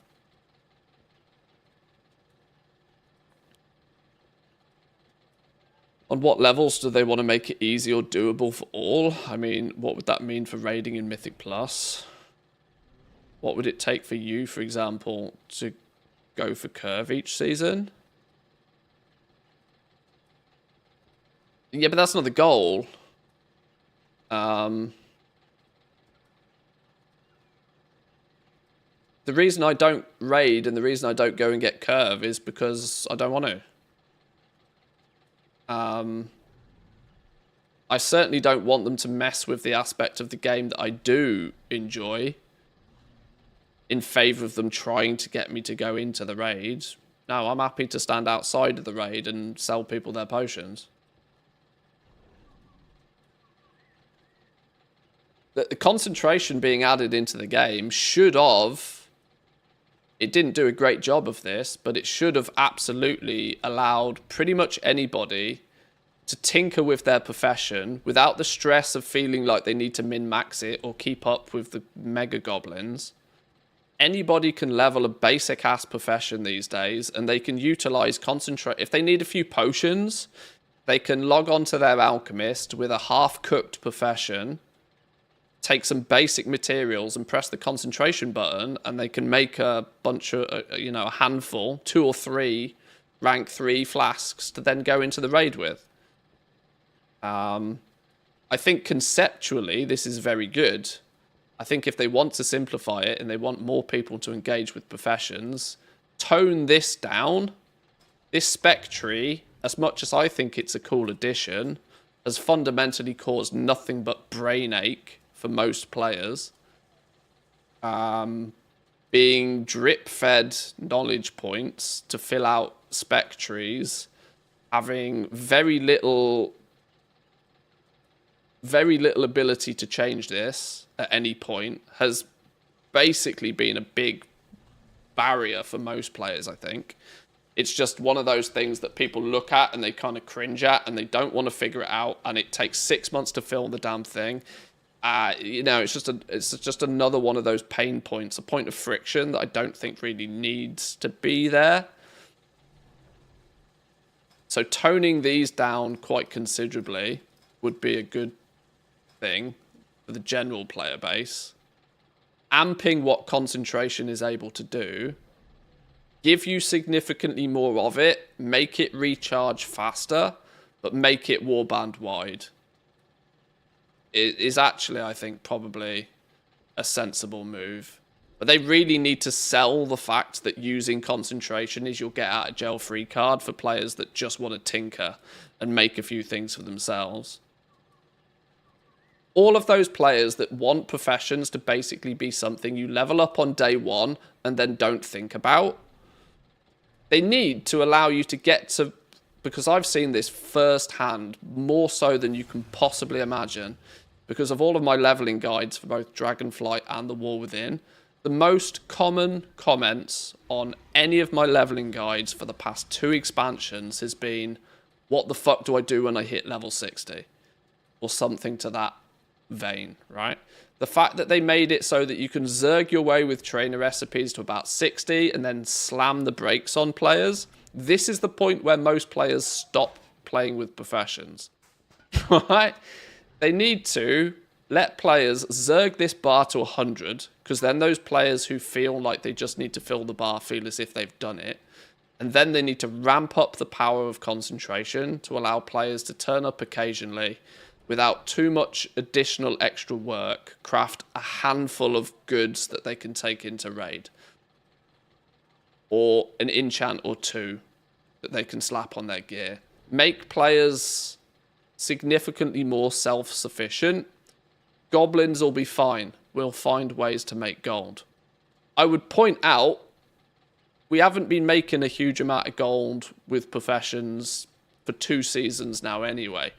The only good gold to be made was in Season 1. And the only good gold to be made was for as long as it took people to start filling these trees out. Once everybody had max build professions, the race to the bottom was pretty fast. But we will see. We will see, won't we? That means Thursday, Friday this week, we may start seeing some interesting changes. Just make one big spec tree, pruning most of them. I think having a spec tree would actually make more sense than calling them specializations. I've always pushed back on the fact they're called specializations, because if you can fill them, you're then no longer specialized. You can have a profession spec tree that you can only ever get so many points in, and you can only ever go in certain routes. You could have one major tree very easily. One major tree with 100 points in it, and you can never get more than 50 points on a character, meaning you have to choose what direction you go. And then you can charge people to respec it. Would probably be a significantly more simplistic approach to it. But Ian was right. They gave us more depth than we knew what to do with. And it's taken 2 expansions for most people to even figure out the depth of the current system. And they're people that care about it. Everybody that doesn't particularly care that much about professions has taken one look at it for the last nearly 4 years at this point and gone, yeah, nah. Nah, you're alright. I'll let somebody else do it.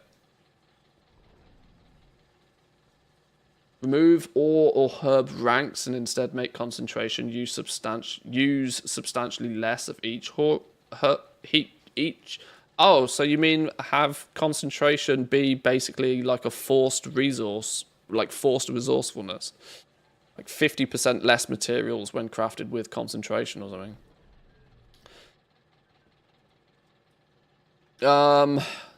That's very dangerous for market prices of things. It's very dangerous for market prices of things because it will once again basically very quickly result in that crafting anything without pressing concentration is just a no-go. So there is a balance to be had there. I don't know. We'll see. I don't think they're going to do vast amounts of things, but there are a couple of things that maybe I'm reading into this too much, but they specifically said there was going to be no new crafting profession. That was in the blog post. Now, you could say that I'm honing in on semantics a little bit too much here. They said there was no new crafting profession, leaving the door open for there to be some change, at least in some way, shape, or form, to how gathering is done. I would be very happy if we logged on to the alpha in a few days to find out that, you know, herbalism, mining, skinning, wood cutting has all been homogenized into one profession. I would absolutely love to see that happen. Giving anybody that has herbalism and mining right now a free and open profession slot to pick something new up. Or one step further, just smushing it down to a secondary profession anyway and just making it dead simple, dead straightforward like it used to be. You fly past a herb, you pick up herb. You get between 2 to 5 herbs. Make it very straightforward. To go that far, they probably would also then need to remove the ranks from them. Or at best, take it down to 2 ranks for materials. You know, regular material and then a fine version of it, for example. They could even go as far as to sack off the like quality icons and just have like fine or perfected or something material. Still doubling up everything, which I think would still be, I don't know. I'm spitballing here. I'm thinking out loud. There's a lot of out louds. But we'll find out in a few days. We will find out in a few days. Boys and girls, it's going to be a shorter stream today. I'm going to leave it there for now. Simply because it's going to be a busy next few days. So I kind of half wasn't even planning on streaming today, but I'm actually kind of glad that we did. We've got a few bits and pieces done. I've hit a bit of a wall with engineering, with having to go to Najatar and do Expulsum, and I can't be doing with starting that adventure right now. But yeah, tomorrow is reset day. Tomorrow's stream will be at normal time. We will do what we do on reset day. There is a possibility that I stream the dev Q&A tomorrow evening. It is dependent on how IRL pans out and if I can get Mrs. Manthias to maybe do dog-related things in the evening. And then we'll hopefully start to very quickly get info about the alpha. If I'm able to get into the alpha, would be wonderful. I still have not been told yes or no. I am on the list, but as you can see, as of right now, I do not have it on my account has not been flagged. But I do cross lots of things in hopes. So yeah, a little over 28 hours. So yeah, tomorrow evening is going to be the deep dive and dev Q&A for all things midnight, which will be definitely worth paying attention to. If I don't end up streaming this live tomorrow, we'll absolutely cover it on Thursday. Because Thursday's stream will probably be a normal stream because Alpha will probably launch in the evening on Thursday because it's all done on NA time, so nobody's been flagged yet if it makes you feel better. Dan, welcome in. Good afternoon to you. Welcome. Yeah, I'm aware that most people haven't been flagged yet. Okay. Mr. GM, are you live? Are you going live? Because I'm about finished. Are you pressing your go live? Not today. Ah, you're in that not today category as well. Okay, I will say no more. All right, boys and girls, enjoy the rest of your day. Thank you very much for joining today. I appreciate it. Anybody that's hit that follow button, has sat through an ad, anybody that has, anybody that's attended, anybody that's chatted, anybody that's even lurked, I appreciate you all. Thank you very much. Have a wonderful rest of your day. And yeah, I'll see you all tomorrow. Peace.